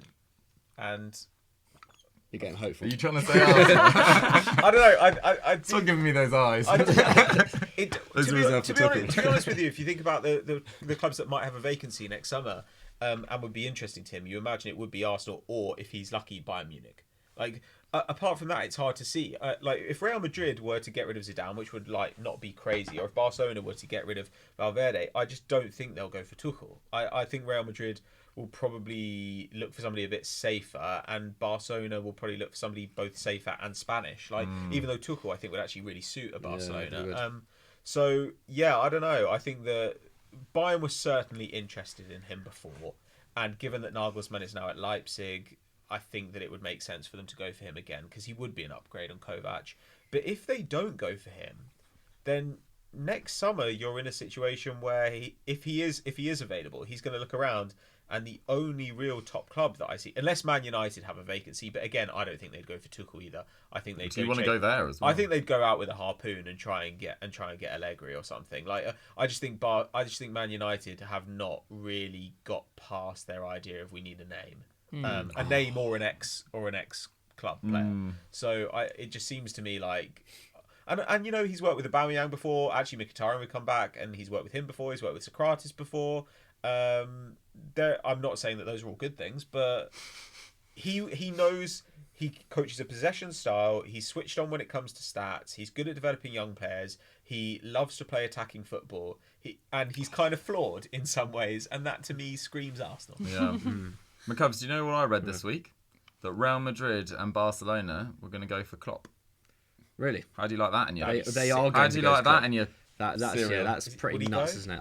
I don't know. At the end of his contract, to clarify. But that's all they were going to try this summer. His contract is 7 years plus, isn't but it? It's pretty crazy. I think it's out in 2 years' time. Another 2-3 years. Yeah. I thought there was rumours of him wanting to sign a new one as well, right? I thought there were talks of him signing a new one. There is talks, but then he's also said that he might also not be up for doing club management. He might retire. Yeah, he might retire. I wouldn't be. Yeah, I do kind of feel like Klopp. I know maybe it's just because of the kind of clubs he's been at, but I do kind of think that he's a little bit disdainful of kind of Barcelona and Real Madrid kind of clubs, just these kind of powerhouses that have been so dominant. And obviously, Liverpool were a very dominant side back in the day, but I think he buys into the kind of, he always bought into the kind of feeling around Liverpool and Anfield and the kind of philosophy of the club in general and the history of it, in a way that I don't know if he would with Barcelona or Real Madrid. Yeah. I don't know. There's a bit of kind of underdog about him, which I think wouldn't want to go to the top. It's easier to see him at Napoli or Atleti, isn't it, than seeing him at a Juve or Real. Oh, quite a change at Atleti. That'd be really fascinating. McCubs, when Solskjaer inevitably gets fired, who would you like to see come through the door there? Oh God, you put me on the spot now. Rio. Rio and Darren Fletcher. I mean, Rio was being talked about as director of football, which was just absolutely ridiculous. But I still Pochettino, man. Yeah. Still Pochettino is the one for me. Like, yeah. And there's talk that he's becoming increasingly not unhappy per se, but isn't delighted with the way that Daniel Levy ran things this summer. I think I read this week that he was either like, if we're going to use Eriksen, we either need to get Eriksen to sign a new contract or sell him, because you can't have a sort of player that wants to leave as well as good as he is for the side. I think they probably should have sold him if he wanted to. And it was a weird move from Levy to keep him on as well, wasn't it? Yeah. You'd expect Levy to have cashed in on him, but yeah. So I'm still, I still haven't lost hope that the Pochettino move could happen. Especially when he was backed financially somewhat in the summer, but clearly his relationship with Levy isn't maybe as good as we might have thought at this stage. What about Jose back? Obviously not. Hashtag Jose back. Although there are still people on Man United fans on Twitter who seem to be very sympathetic. I'm not sure where Jose's next job is. Apparently, get him in. Would you take him? Absolutely not. I hate him. and also, he's dreadful. Like, he was so bad at Man United. I can see him at AC Milan, potentially. He's go back to Portugal. I was quite surprised that Valencia just immediately hired this guy called Saledes, who was the Spain and Real Madrid assistant coach, rather than going for a bigger name. Mourinho and Valencia, I don't know. I don't know where his next job is, to be honest, but I'm quite enjoying him. I'm quite enjoying watching him in the Sky Sports studio at the moment. I think he's a great pundit. Yeah, really, really good pundit. Jacko, what's another half-time question? Another half-time question. Just give me a second, mate. No worries.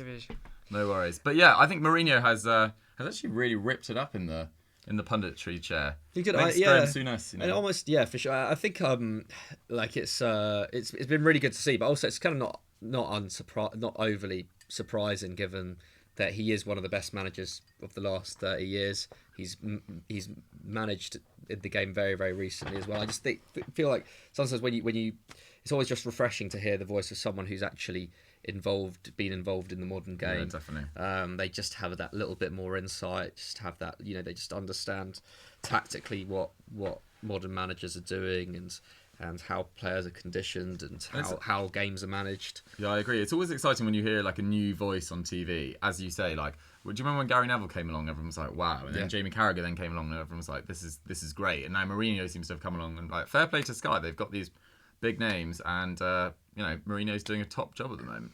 But Pat does not want him at the Emirates anytime soon. Yeah. We got another question. He would be killed. Like genuinely speaking, I cannot imagine the disaster that would be. Like, Arsenal's fans are mental at the best of times, and it would just be, you would genuinely witness North London go up in flames. Would it be sort of Benitez at Chelsea times 1,000? No, it would just be absolutely nuts. It would be like Rangers hiring Neil Lennon. It would be crazy. Really? Yes.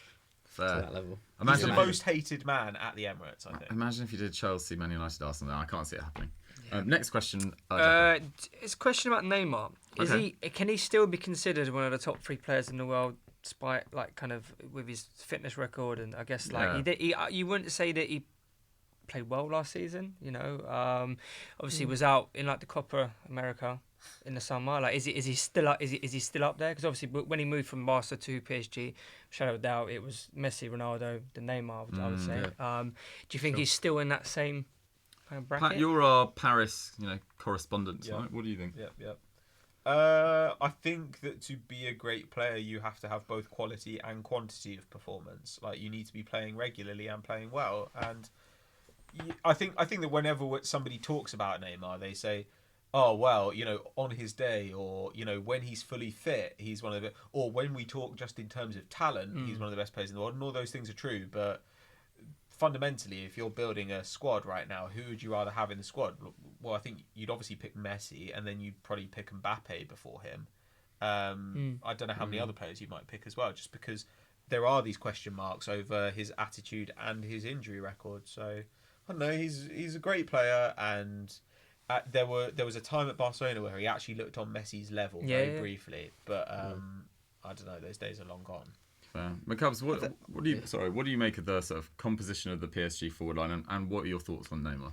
Yeah, I think Neymar could still, he could definitely still work his way back into the top 3. He's obviously not considered in the top 3 at the moment, just because people haven't seen him play enough. But at the same time, I think whenever he's not been injured, he has been incredible in Ligue 1, and he hasn't looked kind of off the pace or anything. Like he seems to bounce, like 52 goals in 59 games. Yeah, he seems to bounce back from injury quite quickly. He seems to be pretty consistent. But I don't know. It's also, he's probably got about two years before, if injuries persist for another 2 years with him, then there's no chance of him being in the reckoning for a Ballon d'Or again. But if he stays fit this season, and the early signs are that he seems pretty committed to the club as well, like we were touching upon earlier. Yeah. I don't know, and he may well get the move that he craves next summer. Who knows? Yeah, I think he does need that move just for his own sort of mental state. I think he very much checked out at the back end of last year, punching a fan, getting suspended from the Champions League. Consistently injured, missing. He's getting past it though now. Was he 27? He could still be I'm not saying he's going to stop being an excellent player, but he gets to the point where the investment has diminishing returns, right? Like if Eden Hazard hadn't had a year left on his contract this summer and they'd had to pay full whack for him, then I don't think that Real Madrid would have gone and got him. But they knew they could get him for 100 mils. They did it. I think that if you're asking for 200 mil plus for Neymar and he's 28 years old, the calculus starts to get a bit complicated. We've got PSG instantly on the attack once again. Man of the moment, Di Maria back on the ball. Jacko, let's have another question. Question from Jared Jacobs. He wants to know who is better, Icardi or Cavani? In your opinion, who would you take in your team? I'd probably say Icardi, but I really like Cavani. I think he's great. Just until like maybe the start of last year or maybe the back end of the year before, he was like a 35 league games a year striker, like rarely injured, just ultra consistent, perfect forward to Ibrahimovic, then came into his own when Ibrahimovic left. Like just a remarkable goal scorer, can do like literally everything. Yeah. Really like him, but the coming man in terms of those two is definitely Icardi. And I'm excited to see how this season goes with Icardi. I think it could be potentially really interesting. I mean, what a backup to have. I'd still probably start Cavani just because he knows Neymar and Mbappe better, and I can see that relationship working better. But when Icardi adapts to PSG, I think that's a great option to have. Yeah. Better than Choupo-Moting anyway. Someone called Rishi Joe Sanu has said Icardi is poop. So thanks, Richie. First. I guess this question is probably aimed at Pat. He said, should Arsenal go to a back three? Ooh. Sure. Like, I mean, last season I actually thought the back three experiment was pretty successful around the midpoint of the season, and then some injuries obviously put paid to it. But who's the third you're putting in there at the moment? Well, you would put Holding in there ideally, but Chambers as well. You could play on the right because obviously he has played right back, and I think that hybrid role probably suits him quite well. I thought he got loaned out. Chambers is in the Arsenal. No, he played the first game of the season when we kept a clean sheet. The thing is, I think that actually that really helped us last season. The defence only looked good in one stretch last season. It was when we were in a back three, and especially when you've got Maitland-Niles and Kolasinac there, because you don't do first choice fullbacks, because those guys are much more like wing backs. So I'd certainly to be honest, I wouldn't rule out anything right now. It's a disaster. I'd attempt any formation. Like I'd play two keepers. I just don't care. Like, it's honestly mental. Like so. Yeah, sure. Why not? Whatever. You know what we should do? Try somebody else in the dugout. Try that one. Yeah. Fair. Sorry. Calm down now. Calm down. What has changed fundamentally for you since the end of last season? Because I feel like you were generally backing Unai until the start of this season. I mean, I was anti his hiring in the first place. Yeah. But I was kind of like, okay, he's going to have a whole new squad. They've obviously got a year under their belts. Narrowly missed out on top four. There are going to be some big upgrades, and I thought that I ended up saying the window I thought was probably about a B-, because of the sale of Iwobi principally. I think that really bumped it down a lot, and I think that's been proven to be correct. We don't have a first choice left winger. So I was just willing to say like, okay, right, the squad looks in pretty good shape. It looks in better shape certainly than Chelsea's and Man United. So let's absolutely give him a chance and see what he can do with this. And it's the fact that it's not clear what we're doing, and that we seem to have somehow got worse. It's not, like I say, it's not even like we've had tight games against teams like Watford and like got the draw. Like imagine if we'd had like 13 shots apiece and drawn 2-2, that would have been bad enough. That's not what happened. Like they had 31 shots against us and we drew 2-2. That running rampant. That is absolutely bananas. Yeah. That's pretty. I mean, I was calling for Mourinho's head. Well, the game that it did for Mourinho at United was against Liverpool, conceding 33 shots against Liverpool. Yeah, and that was disastrous. So conceding 31 against Watford is just unheard of, isn't it? Yeah, well, I mean, to be fair, Mourinho's team also conceded 35 shots against us at the Emirates, and he came out with a 3-1 win. But I mean, it is the manner of how you do it as well. Like all teams have bad performances, and all teams lose games that they shouldn't lose. Those things happen to everybody.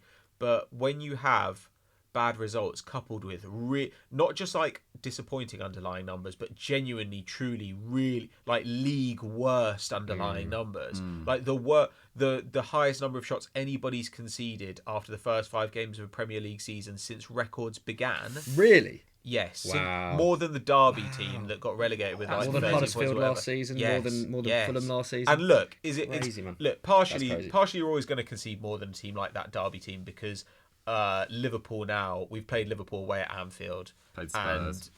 And in fairness, Spurs was the only game where we actually took more shots than the opposition. We outshot them like 26-13. But it's just bad all round, and I just think you should be able to do more than this. Like even if you go away and lose at Anfield, that's one thing. But if you can't control the game against Watford away, then or at Burnley at home, then we're in serious trouble. Because Burnley don't even want to control the game. So sorry, I know I keep going on about it, but it just genuinely really pissed me off because I just don't really understand like what is happening and just get him out. No, fair dues. George was equally cross after the game. And as was Jacko on George Sunday. shouted a rather rude word. He did in the Final pub, which whistle. will not be We won't be repeated repeating on this. Was stream. it aimed at Unai or was it general? It was George Unai. behind I camera? think it Was it aimed at Unai?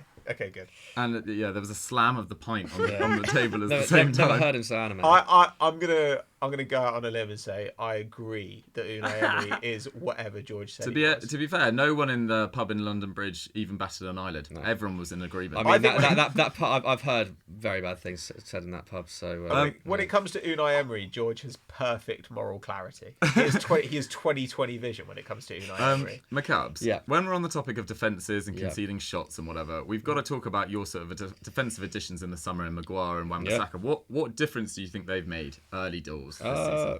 Yeah, really big difference. Just look defensively competent generally. Even with Ashley Young at left back, the unit just seems to be better. I think De Gea is more confident behind that centre back partnership. I think we've conceded the joint. I think we conceded the joint least goals so far. Second best defence according to expected goals as well. Yeah, Or maybe even the best. So actually. quite I think easy we've got- fixtures so far. Yeah, to fairly be easy fair. fixtures, but But they have been good.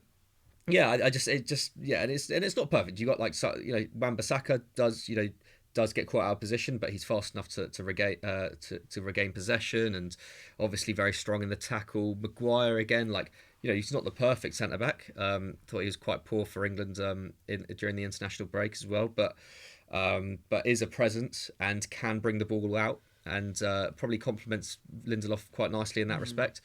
So yeah, the defensive unit is definitely better, but the midfield is a mess.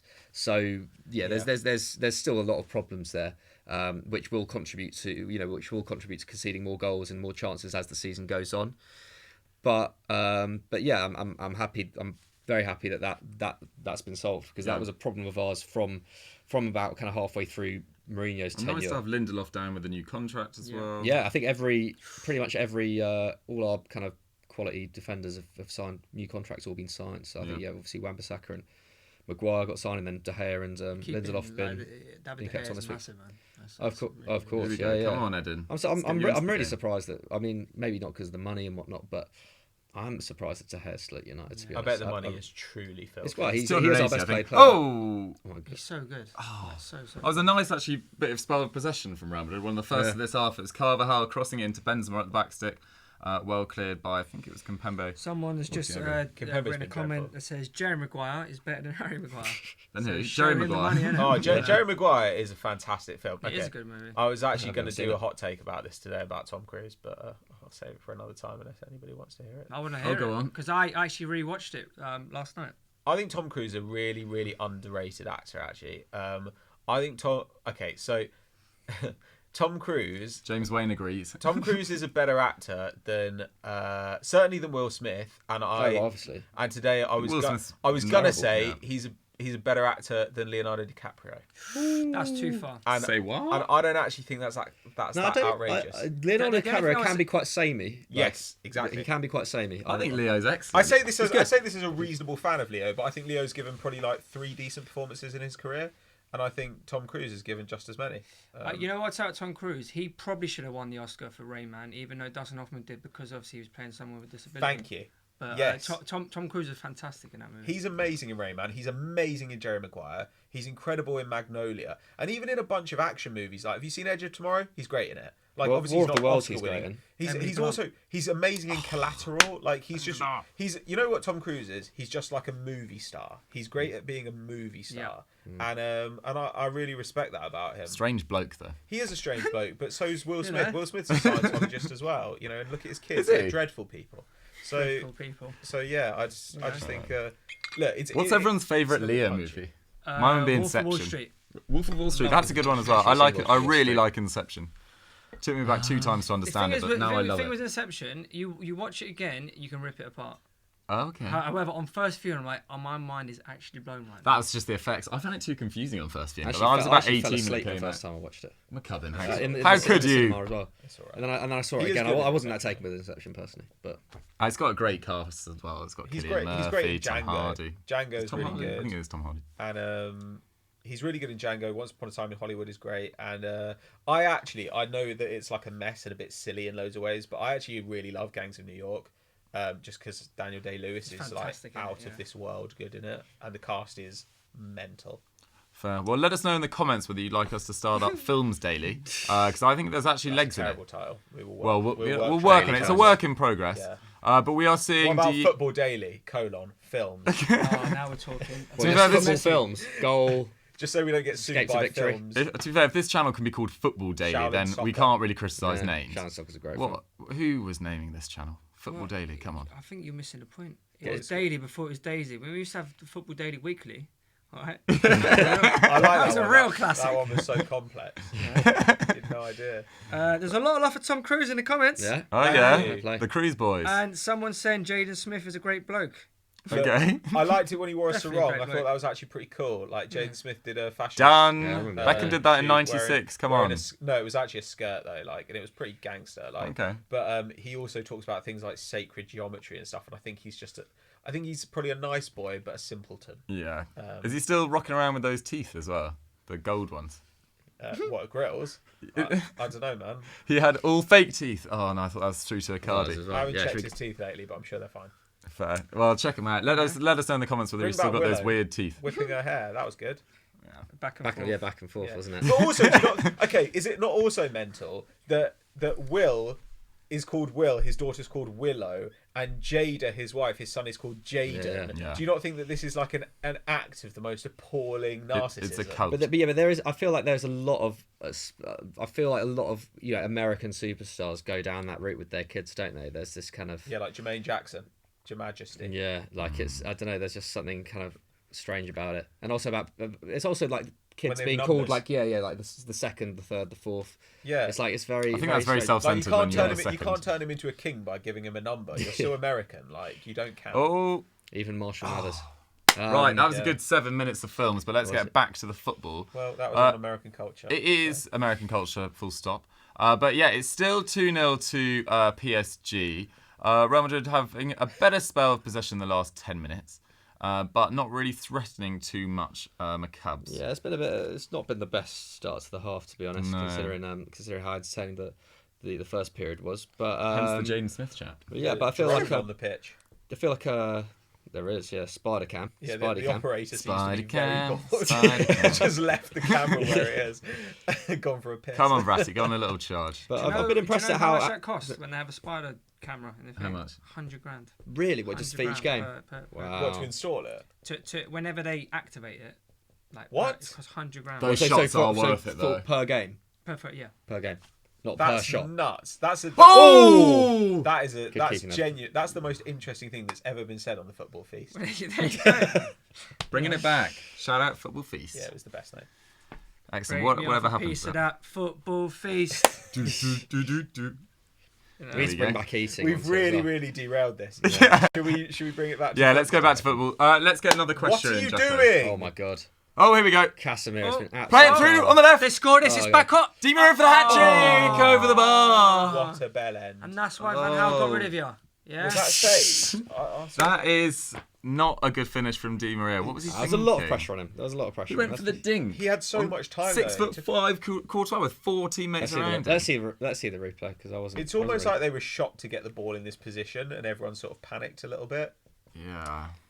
Oh, Would you like a Champions League themed quiz? Yeah, go on. big time. Of course you would. Dirty. Can you tell me the top 10 most... I don't know, you call it capped or whatever, like most appearances Yes, in the that's Champions great. League Well, Chupo Casillas. most things on for Ricardo, I must say. Xavi, though. for Casillas. Real Madrid. Real Madrid, okay. Casillas. Casillas. Number 1, Casillas. Raul. Number 2, Raul. Ronaldo. Ramos. Cristiano. Ronaldo is number 5th. Wow. Ramos. Ramos is 4th. Marcelo. Marcelo, yes, he's on there. Roberto Carlos. Modric. Carlos, yes. So now you've got the top thingy. You've got top 6. Modric. Modric is not in the top 10. What's he called? Varane. The centre back. Varane is not. Oh, Hierro. Yeah, Hierro. Hierro is 11th. Zidane. Zidane, no. Bex. No. No, of course not Beckham. Guti, yes. We're going to pass her. Salgado. Yes, he's number 10. Scolari. Salgado. Solari even, sorry. Pavon. You need 2 more. Morientes. No. Raul. You already said it. Done that. Great Manaman. pronunciation. Thank you. These 2 players, one had 93, the Yeah, other shot had on target, 81. yeah. Make sure you're playing along in the One had comments. 93, the other had 89. 81, sorry. 81. Are they both old, as in not playing anymore? One is. Go on, playing- Angel. What a turn! Oi! Oh, Cubs, talk us through that. You seem very animated. So yeah, great work from, was it Sarabia down the left? Pepe. No, from Bernat No. again. Benzema. And Yes. yeah, You got one more. Di Maria Did we puts not it into say? Sarabia, and Sarabia should score that. He's got to score that. One more. We're just trying to work out the top Courtois probably 10 has it appearance covered. makers. I don't think it'll be Makaleli or Figo or anyone. No, this is Piero. number 9. No, it said Done that. that. Campo. No, Helguera. no, Karanka. no. God damn it. We're still on this. I hope you guys haven't already said it, but I don't Hugo think- Sanchez wasn't playing in the Knights, was he? Redondo. No, McManaman. no, he. Oh, Fat Ronaldo. This No. third No, goal no. is super Figo. on its way. No, Trying to think. Who else was the centre backs in Roberto Carlos? it is a centre back. They It were is a centre Campo. Oh, not back. Ivan Campo, no? Yeah, no, he's not on it. Oh, who was that other centre back? Did we say Pepe? Classy on Hunter. Pepe Oh. was number 11. Jokes. Okay, sorry.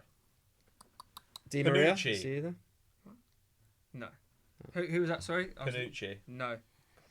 Look at this. This is the dink from Di Maria. Oh. Just Ooh. play around him. He'd already gone down pretty And much. we've done Modric. I don't know. I don't think it was Sorry. necessarily. didn't tell you. I thought you Alonso. were about to tell me. Right, that. should we just wrap it up? Ivan Helguera. Oh, we I did said say we did Helguera. we said him. Yeah. Did you know? Honestly. Jacko. Terrible referee. It was a good game though. Good More game. quiz time with Oh, Jacko. Fantastic from I love Cruz. watching Later. this again. If you enjoyed Quiz Time with Jacko as much as we did, Great. make sure you Oh. subscribe to Eurofootball Daily and There's hit that quizzes notification every bell. week. There's quizzes all the Hashtag time. Stat Wars. There is Stat Wars, and every 2 weeks there'll be total football like this. And although the second half hasn't really caught a light, we're hoping for more in the final 30. Someone was commenting Maldini. shot. No, was not Paolo Maldini, you idiot. Never played for Real Madrid. So. I wish he had played for Real Madrid, though. He'd look great in white. Innocent Ian has asked thoughts on the Sunderland takeover, Doogie. Oh, what a time to be alive, Ian. What a time to be alive indeed. Michael Dell and all his mates, billionaires, all of them, coming into the Stadium of Light. We'll be back in the Prem in 5. Champions League in 10. Ooh, Wow, very cool that. bold. Very bold. I reckon championship for the next 25 years.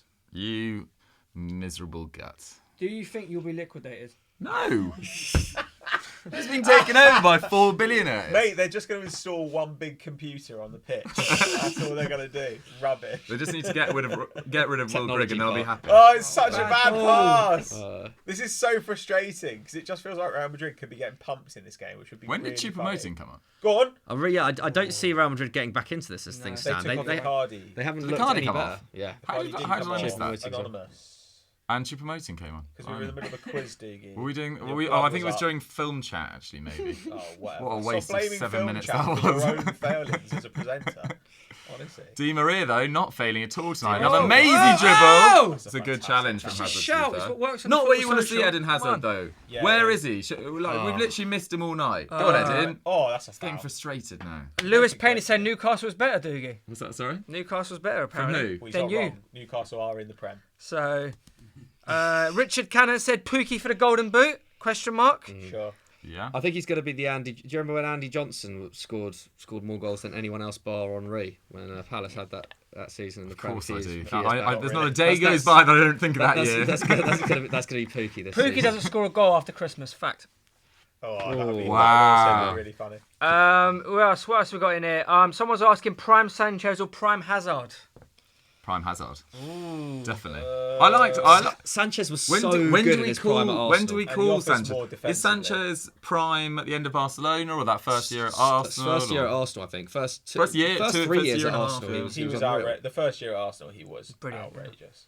Best What player was in the the year league. he scored that cracker against Villa in the FA Cup? No, 2015. 2015. I Won liked 4-0 that one, mate. 14, There you go. 15. Yeah, That was a good Walcott year. scored a banger. Did. So- I'd You say, know? I would take Prime Sanchez just. Yeah? I think. Really? I think Hazard's probably You've better, gone but I mental, prefer Steve. I preferred watching Sanchez in his prime. Like he was so like bustling. Just so explosive, yeah, and just everything about him was just. There's also something great. nice about watching someone who, like, although he was often playing on the left wing, he'd often come inside, whereas Hazard does lots of his work out on the wing. And I love a 10 that can dribble really well, do a bit of everything. It's so exciting to watch. Plus, Hazard is like, he's a player. He's a little bit more old-fashioned in a way, Eden Hazard, in that he's one of those guys who you have to account for the fact he's going to do no defensive work. Whereas the season he came, like, we all forget that people were like absolutely wowed by the fact that Alexis Sanchez was working his arse off. He's everywhere, isn't he? I just saw a little notification on the TV. Go on. That Matuidi has scored.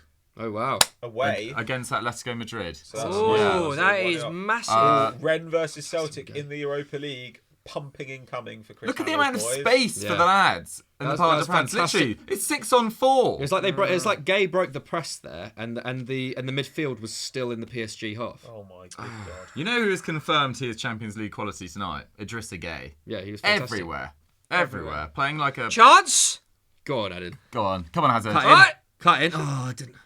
Should have cut in, man. Too many tacos, Silly. Eden. Silly. Too many tacos. Too many tacos for Eden. Can we get that trending? Doogie, someone wants to know what your opinion is on the Insta fan account. Oh, is it you that's running it? Because it's actually quite creepy. That's harsh. Stop being creepy. Doogie And doesn't they haven't appreciate even it. spelt my name right. So are they even really a fan? Yeah, Are you that's even what a makes fan? it good though. Krishali, they call me. But Oh, I'm pretty sure he's Krishali. Russian. Is that like the 'Cause they Italian version? I don't know, but then they call me their Tsar, so I think he's some Russian guy.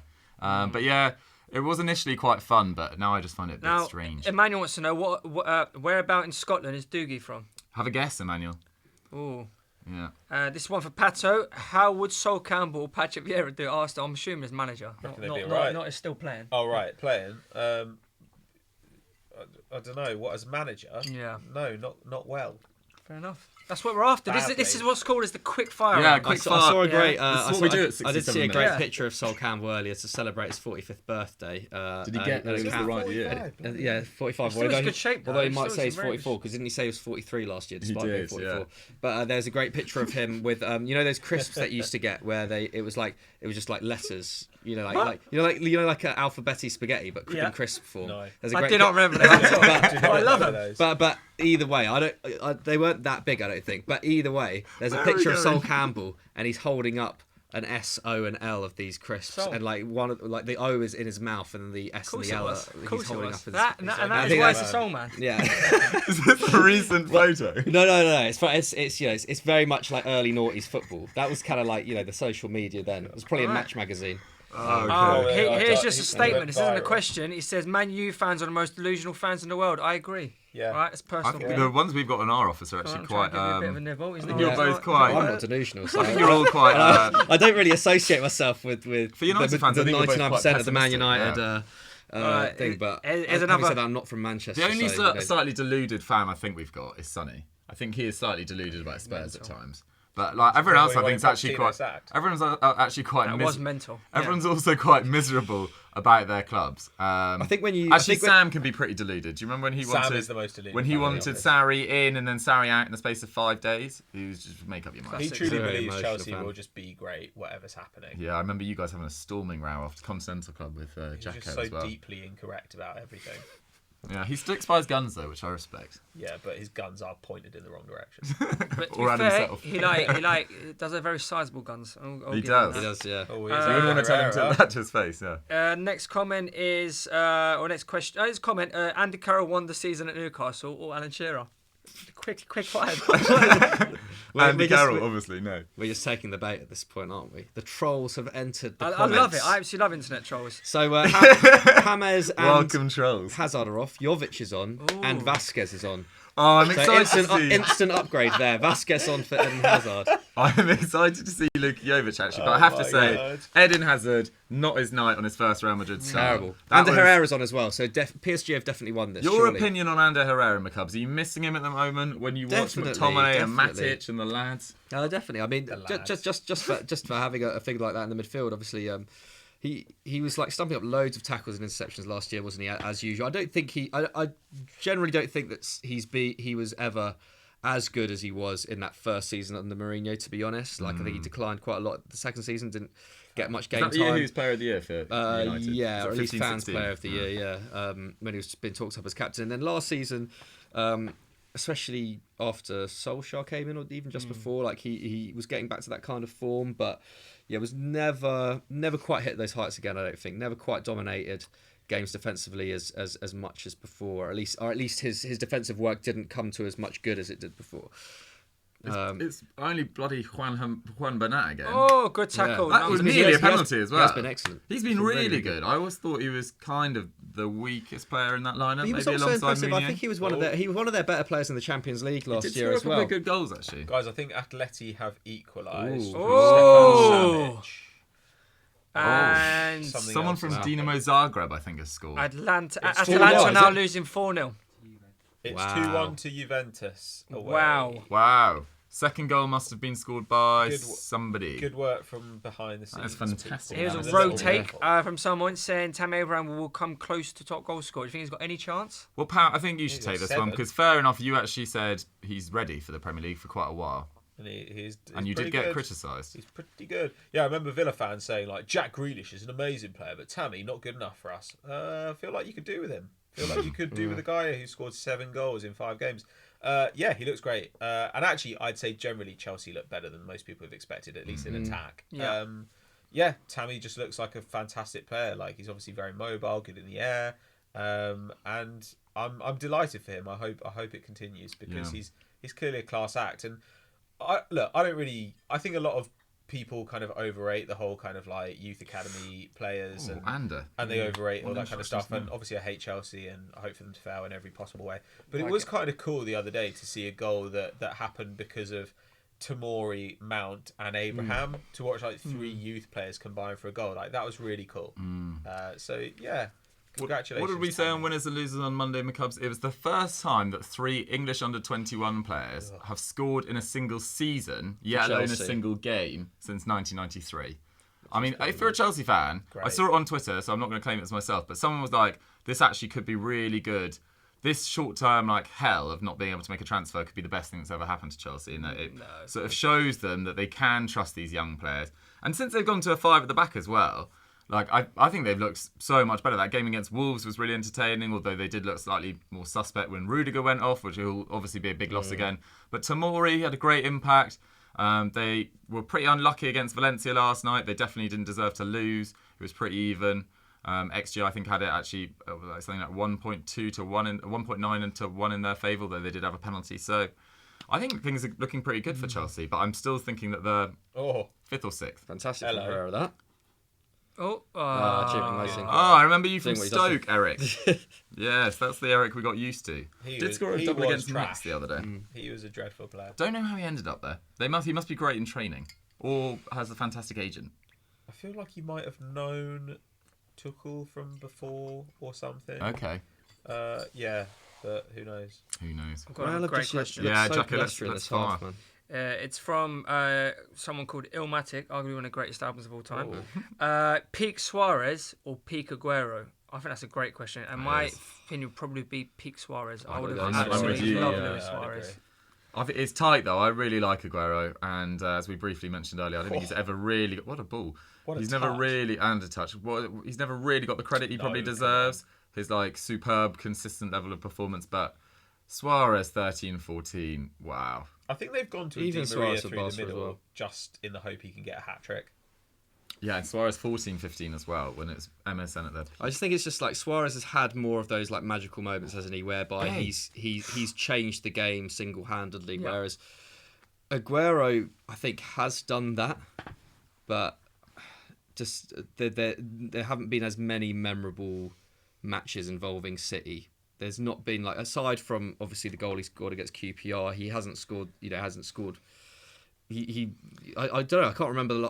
Has Aguero ever scored the winning goal in a final for Man City? Well, not the final, not of one game, but of the league, wasn't it? He won the league, didn't he? Yeah. So aside from that, I just can't quite remember. Aguero doesn't have as many of those really kind of classic, kind of historic moments that Suarez has. I don't know. I'd say that's bigger than any moment Suarez has. Does Suarez have any moment that matches that? I don't know. I just think there's spectacular goals as well in that season with Liverpool. Yeah, sure.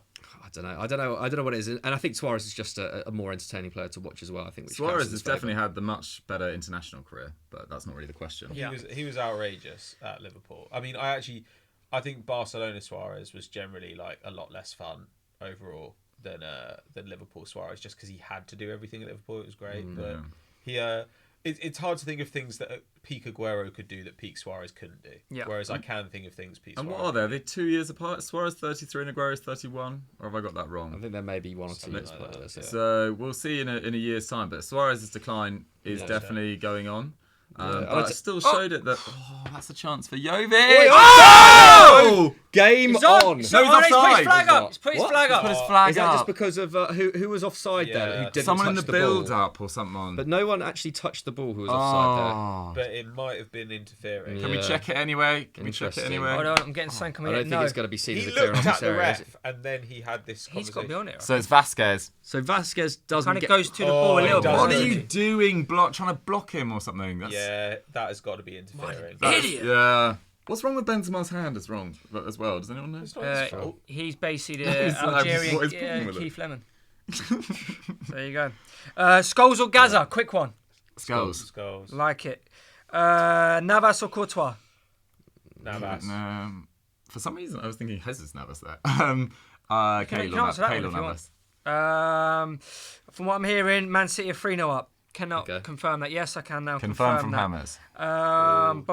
Boom. Isco or Coutinho? Coutinho, I think. For I'd me. say Coutinho as well. Nice. Get your questions in. Get your player matchups in, and we can get the guys to answer who Yeah, they definitely. prefer. And if you've joined us going into the last 14 minutes of this game for the first time, welcome aboard. We've got PSG 2-0 up against Real Madrid.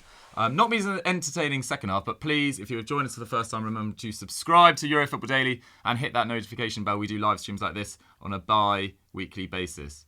Bi-weekly? Yeah. When you do one every 2 weeks. Yeah, that was right. Not can be twice either, a week. actually. You could say fortnightly as well. Fortnightly, there we go. We do it fortnightly. But yeah, Every we're 2 hoping... weeks, For all we'll you be doing a Fortnite stream. fans out there. Exactly, there we go. Final 30 minutes of this one, though. Woo! Do you want some more questions? Yeah, let's go. Big Of course time. you bloody do. Peak Shearer or peak Aguero? Jesus Christ. I was too young. Peak for Shearer was Shearer. amazing. He I was think amazing. Shearer. Yeah. The thing was, he was just so consistent. Like he would guarantee you 25 goals every season. I'd If still he- pick Aguero kind of does that though. I agree. As long as he's fit. But again, Aguero's playing a very good team. Alan Shearer was Yeah, in quite He was a very way. awesome. especially towards the end. It He's was like an the Wayne absolutely Gretzky of the atrocious Newcastle team, Yeah. and He probably would just relentlessly score. He could strike a ball. He could. If Shearer. there's one thing he could do, Great it was crosser, actually, as hittable. well. he could hit a. He was taser, actually couldn't really he? good in the air as well. He was pretty Fantastic good all in round. the air. He was brilliant. Top 3 strikers in history of the Premier League. Go. Well, Thierry Henry Go probably on. has to be the number one, doesn't it? Ooh. I'd want to put Rooney in there as well, but Rooney. it's Oh, yeah, that's fair. tough. I think that's totally it's fair. tough. And then maybe Aguero. Maybe Aguero. I think Van Persie's probably not that far away as No. well. Get out. He had 2 amazing seasons. That was I it. loved him, and then I loved him till about 3 weeks ago. So I heard the nonsense he was talking on a different TV channel about yeah. how he was off. He weren't up. Shut up. He chose to go for money, right? And it was the right decision. That's the He thing. also It was the chose right to win a decision. trophy. He went to I win a agree, trophy I with agree. Shut No, no. up, honestly. It's like it was. You look at it. It was the right thing to do.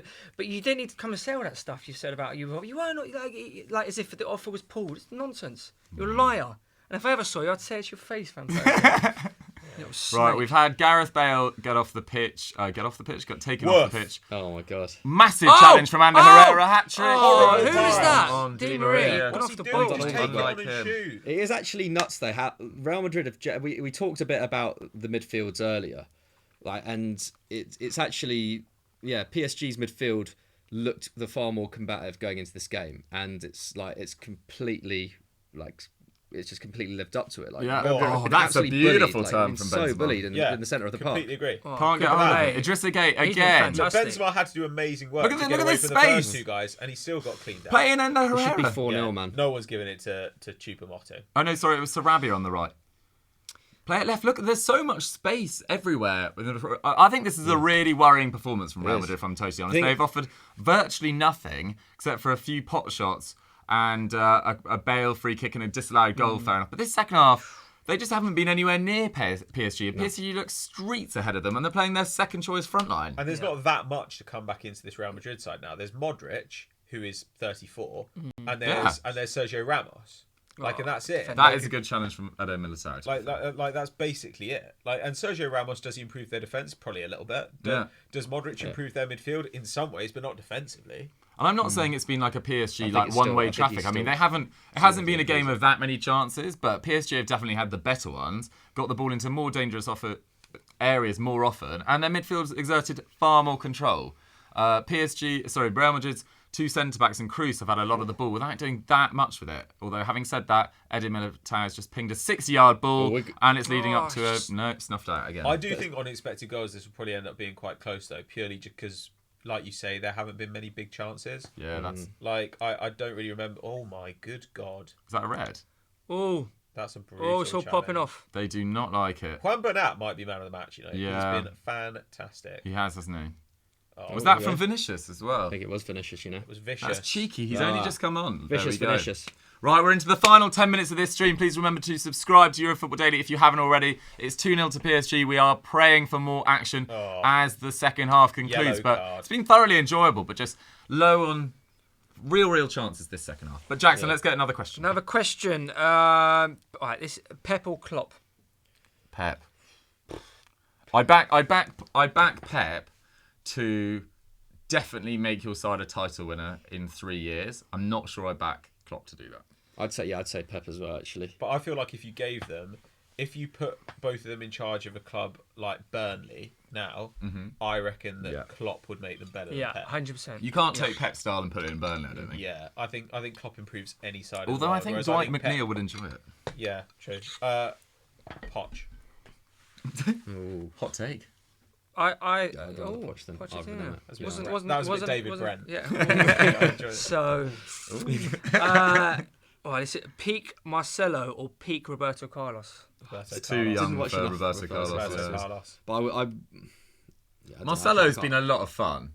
You got a great challenge from Casemiro. Yeah, but we live in an age where fullbacks can be fun. Whereas, in the days of Roberto Carlos, people would be like, Roberto Carlos is a really fun player to watch. You were like, he's a left back. Yeah. We had Martin Keown playing there for a while. I think that's the thing. Before Roberto Carlos, if a left or right back went over the halfway line, they're like, whoa, you just get yourself back out. Whereas they had Cafu and Roberto Carlos. Madness, sick. man. And he could strike a ball. Roberto Carlos as well. I seem to remember when I was 10, 11.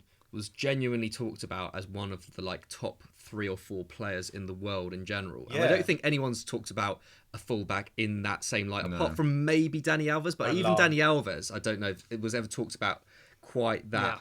Lahm like that. Well. Lahm's a good shout. Yeah, Lahm, true Lahm. But then Lahm was also a midfielder as well, wasn't he? And only for a year or two, I think Lahm got in that discussion. And because he won the World Cup as captain, which helps. Yeah. Roberto Carlos was just put Roberto Carlos's 10 best goals up against any player in history, and they will be right up there, like Messi and Bergkamp maybe ahead of him, but he's right up there. And he's a left back. Yeah. And Zidane, pretty good. Zidane has some nice goals. One other question from. So does Ravel Morrison. Very, very valid point. Was David Beckham overrated? No. Wait, was he overrated? Yeah, what was he? Was he? I think he's underrated as a player, definitely. He's probably overrated as a man. No, he isn't. What are you talking? What, as a hot man? As a hot man. Shut up. He's probably slightly. State of you. He's probably slightly overrated. What do you mean? Gorgeous. So. I like that. I think he's regressed a bit in the last few months. I think he's slightly overrated. Last few months, he's way downhill. This is bollocks. There's a picture of him. There's a picture of him in Benidorm. Chance! Oh! Nothing happened. Just blazing shouted. over the In bar. Benidorm. There's a picture of him in Benidorm. Or at least it looks very much like he's in Benidorm. And I'm telling you now, Dave Beckham has not been in Benidorm. I'm telling you that right now. I bet he's doing his best to fool us then. Also, no one talks about it, but I've got nothing against it. I consider it too if I had the cash, but he's had a hair transplant. And so it's not even his real lid. And everyone's just stop pushing your agenda. agenda. Does that matter? That's like saying that No, but it's like me. That's like saying that whatever that Kylie Jenner was more attractive before the plastic surgery, when, as we all know, she wasn't.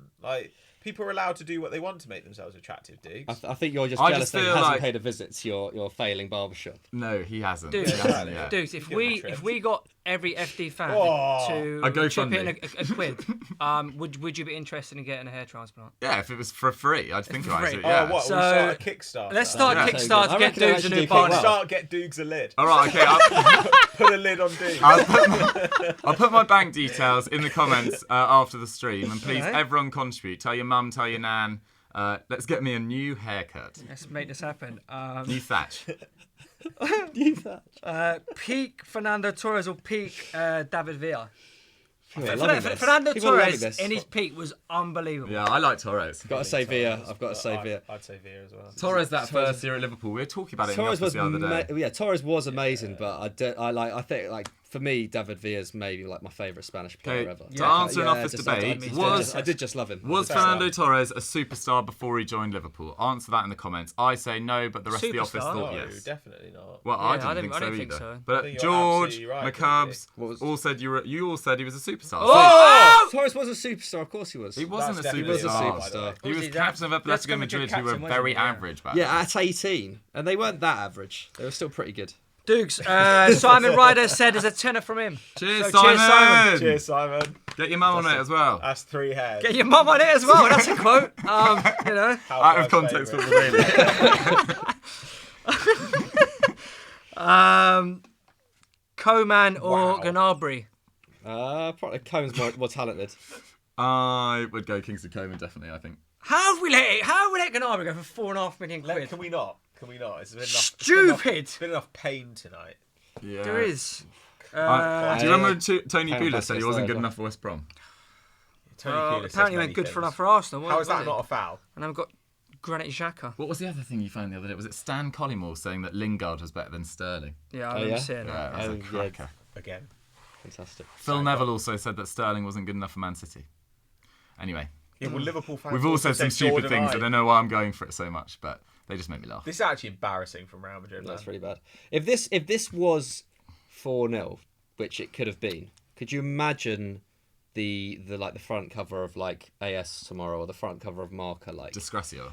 just yeah, man. I don't know, like the pressure is surely going to mount on Zidane. Yeah, I agree. I think the correct word would be desastre. I think. Desastre. Yeah. Sí, Well, sí, señor. ¿Por qué no es aceptable para usted? What does that mean? It means, it means why is it not acceptable for you? Very formal as well with the Yeah, I instead. know. like it. I'm very polite. But yeah, like surely the pressure will mount on Zidane if these kind of performances continue.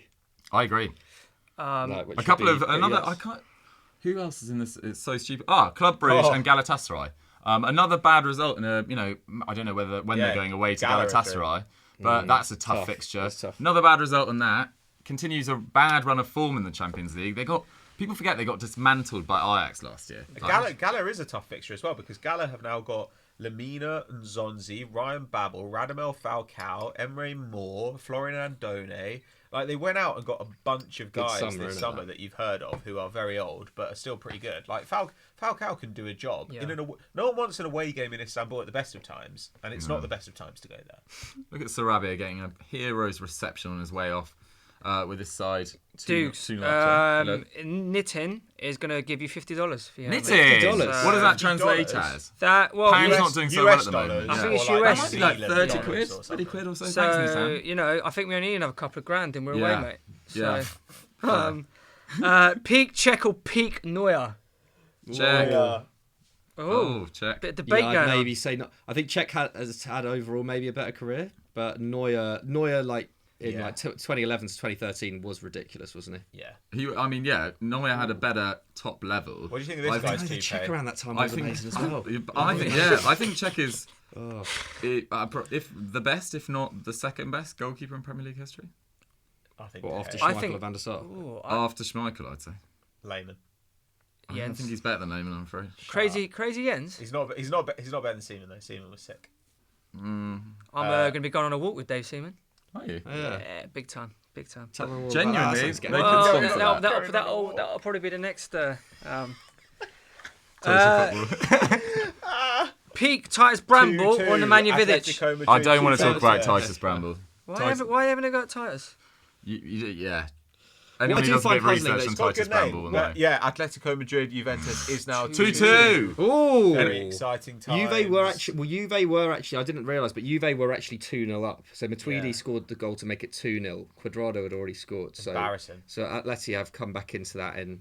Can Real Madrid is- pull anything out of this game? here Once it comes. again, just finding it Nah. not difficult to... There we go, playing through. What? BT, on, stop here we cutting go. away! Oh, maybe it's not other. Oi, Yes, here we time! go. Burnett! Finish! Oh, That's a beautiful goal on the demolition. counter-attack. I definitely thought they'd screwed that up. Like, Almost Meunier. ruined by BT cutting to the arse of the guy holding the thing up. What were they doing? Nightmare. But beautiful. Burnett and Meunier sort of tick-a-tackering right back. between them. This feels fairer. Like just on, Yeah. it Yeah, I probably agree. isn't on the basis of chances, but on the balance of play, this feels fair. And to think that Tuchel thinks that his fullbacks aren't good enough. I think To Atletico single-handedly Madrid... score that goal. Oh no, that's the delay. It's still 2-2. Right, Pat, talk us through what we saw here. Okay, so Di Maria, basically, Meunier steps in to nick the ball for Real very Madrid's good from toe. Di Maria. Real Madrid player's toe, and then continues the run, passes it to Di Maria, who turns, gives it to Meunier, and then little interplay between, of all finish. people, the two fullbacks. Bernat gets, that's his second assist of the game, isn't it?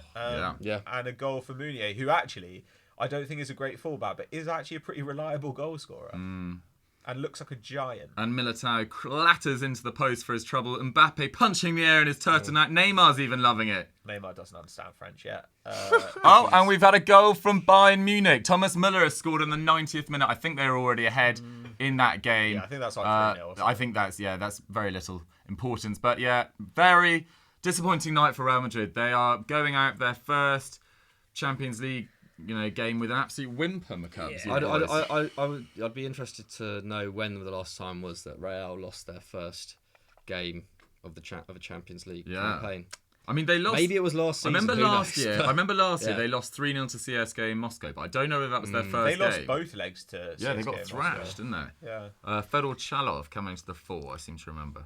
And Nikola Vlasic. Here we go. Can they pull a Everton. late consolation back? Oh, it's a great tackle. Toni Kroos has been horrendous today. He really has. As he has been for the last year or so. Why are you putting these challenges in when you're 3-0 That is up? such a stupid I thing think to do.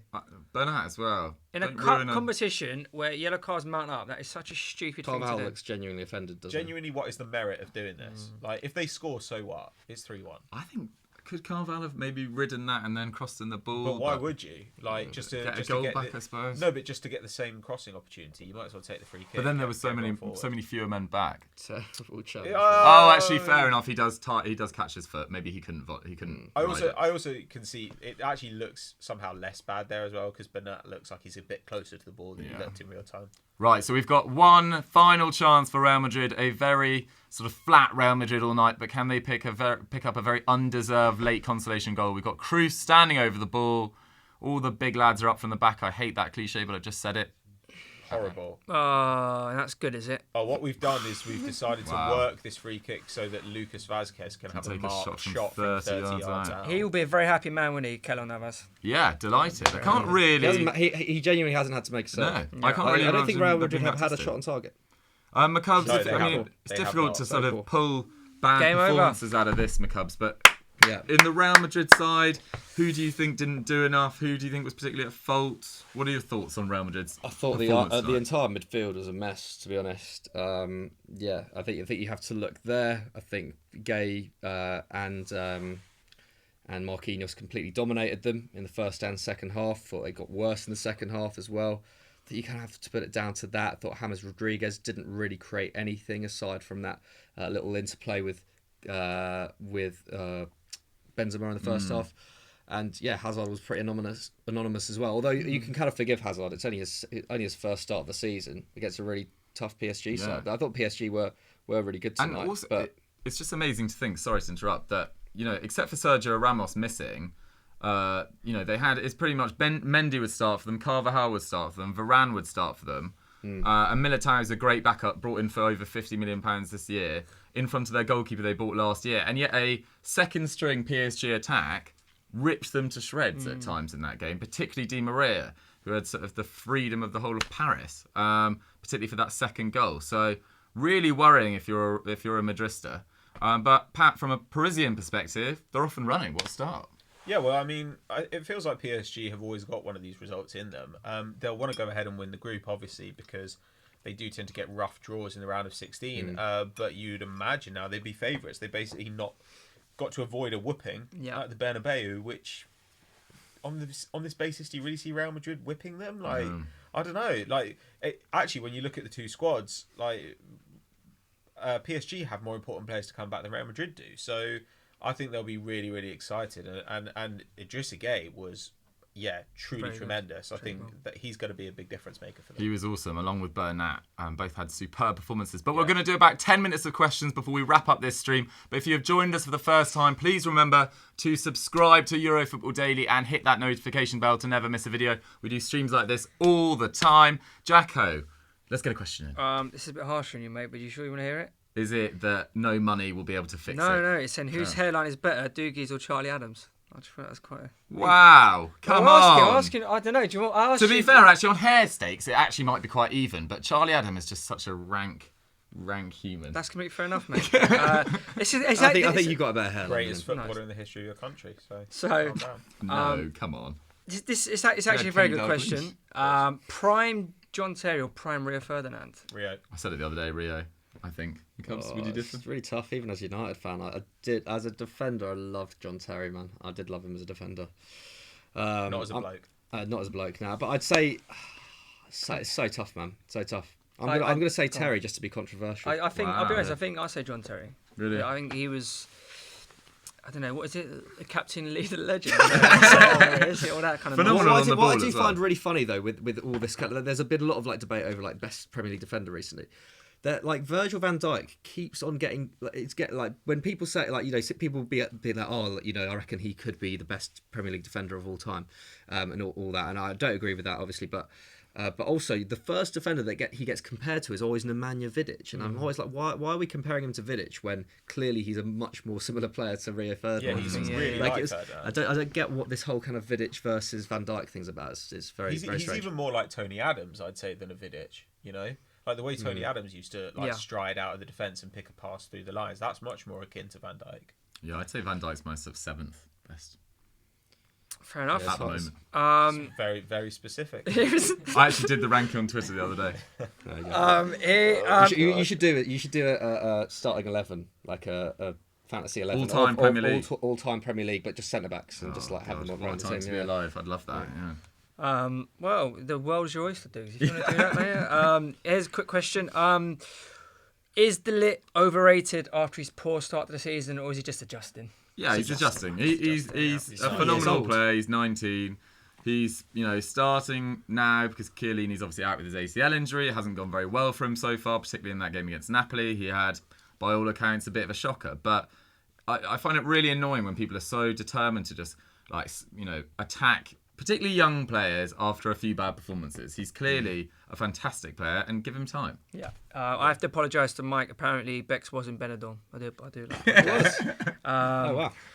There you go. Tammy Abraham or Marcus Rashford? Rashford. Rashford.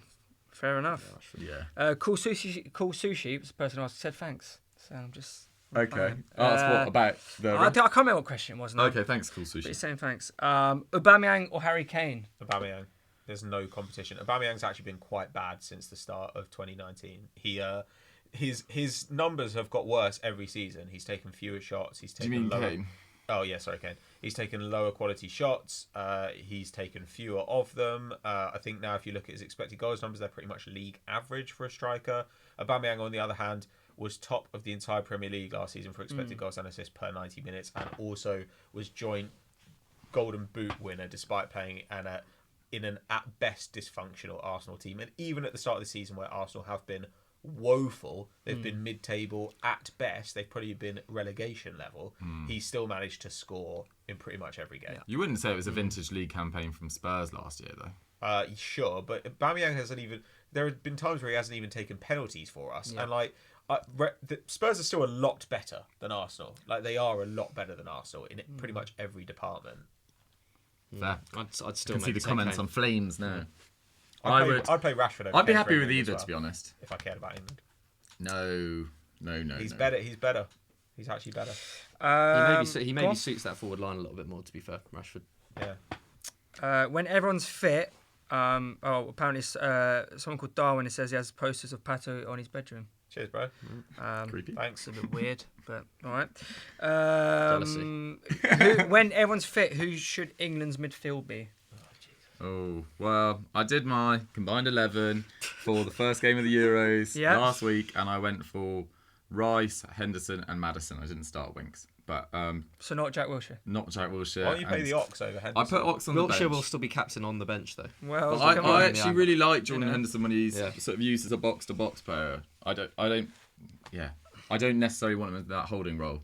I'm not particularly overwhelmed by any of our midfield options. I think Oxlade-Chamberlain fully fit has to be in the midfield. Yeah, I think so. Yeah, he's a good player. fair enough. But probably Frankie de Jong, Van der Beek, Wijnaldum, maybe Martin de Roon, depending on what you want to do. That's what I'd say. Just in case you I didn't feel know, like I think, okay. Pato supports Holland. Probably do that. Sure. All at Marvelous Netherlands. Nakamba as well at the base of midfield. Don't know who that is. Zimbabwe. Is he any good? He plays for Villa. He's a Zimbabwean defensive midfielder. Well, now we're talking. He's tip top. And then Bruce quite a performance into us, Grobler. Yeah, him and back. Bruce Grobbelaar, Peter Spaghetti Ndlovu, legs. and Benjani. Love that. What a team. Right, couple more Years. questions. 5 more minutes. Make sure you're subscribing to the channel and getting those questions in. We're about 5 minutes away from the end. All right. What about? That's a crap question. Sancho or Sane? Got to go for Sancho, I think. Really? I I'm still Sane. Sane is amazing, but just based on the last year. He is ridiculously good. I don't want to get too excited about him, but I think he is the real deal. Jadon Sancho. I think he's. He is. I just think Sane's class as well. I think they're both in the top 5 young wingers in the under 25 wingers in the world. This is a tough question. Are you ready? Alright. Who's the greatest African of all time? In football or just in Nelson, the world? Nelson Mandela. Great man. It's a very big continent, man. I It's a agree. very big Greatest continent. African player. Who's the greatest African Probably player of all say- time? Yaya Toure. Really? I'd maybe say Samuel Eto'o. It's not George Ware. I think George George Weah has to be up Definitely there. got Man. a Didn't see where. Definitely got a shout. I mean, I also think Eusebio should count in here. What, from Mozambique. Yeah, I think that he should count. Like, Mark Fish. The Portuguese are going to be going crazy right now. Quinton Fortune. Eusebio? Probably Islam Slimani. Adebayor. Papa Bouba Diop. Yeah, Who did you Kolo say? Toure. Papa Doobie Diop. Papa Papa Bouba Bouba Diop. Do you Diop. remember him from I Fulham? do, mate. He scored a great goal against United. Did he? I don't remember Because I was that. watching that game in Milad. I was watching with him, and he was almost in tears. And I was This is when you were absolutely like loving it. 15. Yeah, I was loving it. Right, final question, guys. We're just looking at the table. PSG are 2 points clear at the top because Club Brugge and Galatasaray drew 0-0. Real Madrid at the bottom there. Madrid at the -3 GD. Goal difference. It's good. Yeah. Right, final question, Jacko? Yeah, Final Jacko. question. Make it a good one. I'm making it up. Okay. Who is the greatest European? No, sorry. Who do you think will win the Champions League? I said before the start of the season in the Football Daily predictions for the year that I thought it was going to be Barcelona. But Boring. having seen their start to the year and the form of some of their players and their injuries they've had, I'm not convinced by that anymore. I would probably say Man City at this moment in time. Not particularly exciting, but sometimes you just want to win a bet. Mike, Pat? It's difficult because of the injuries to Man City now and whether you think, but I don't know. I think it is gonna be one of them two or Barcelona. I'll go for Barcelona just to be a bit different. There's two for Barcelona. Liverpool.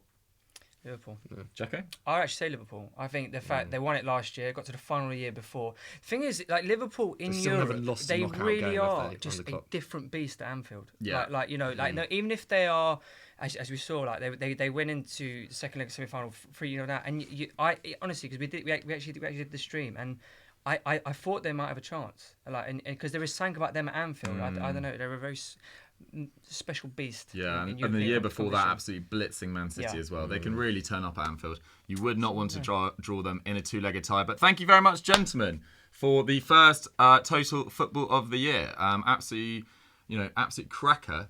Well, it's technically the second, I'm being told by James, but it's the first that's gone out. PSG won 3-0 against Real Madrid. Really enjoyable game. Thank you very much to Pato, Welcome, McCubbs, and Dave Jackson. And we shall see you in 2 weeks' time for, I believe, Barcelona, Inter Milan, or Spurs, Bayern Munich. We haven't decided quite yet, but we will be in touch in 2 weeks' time. Don't forget to subscribe to Euro Football Daily if you've enjoyed the stream, and hit that notification bell. And thank you very much for watching. Bye. peace.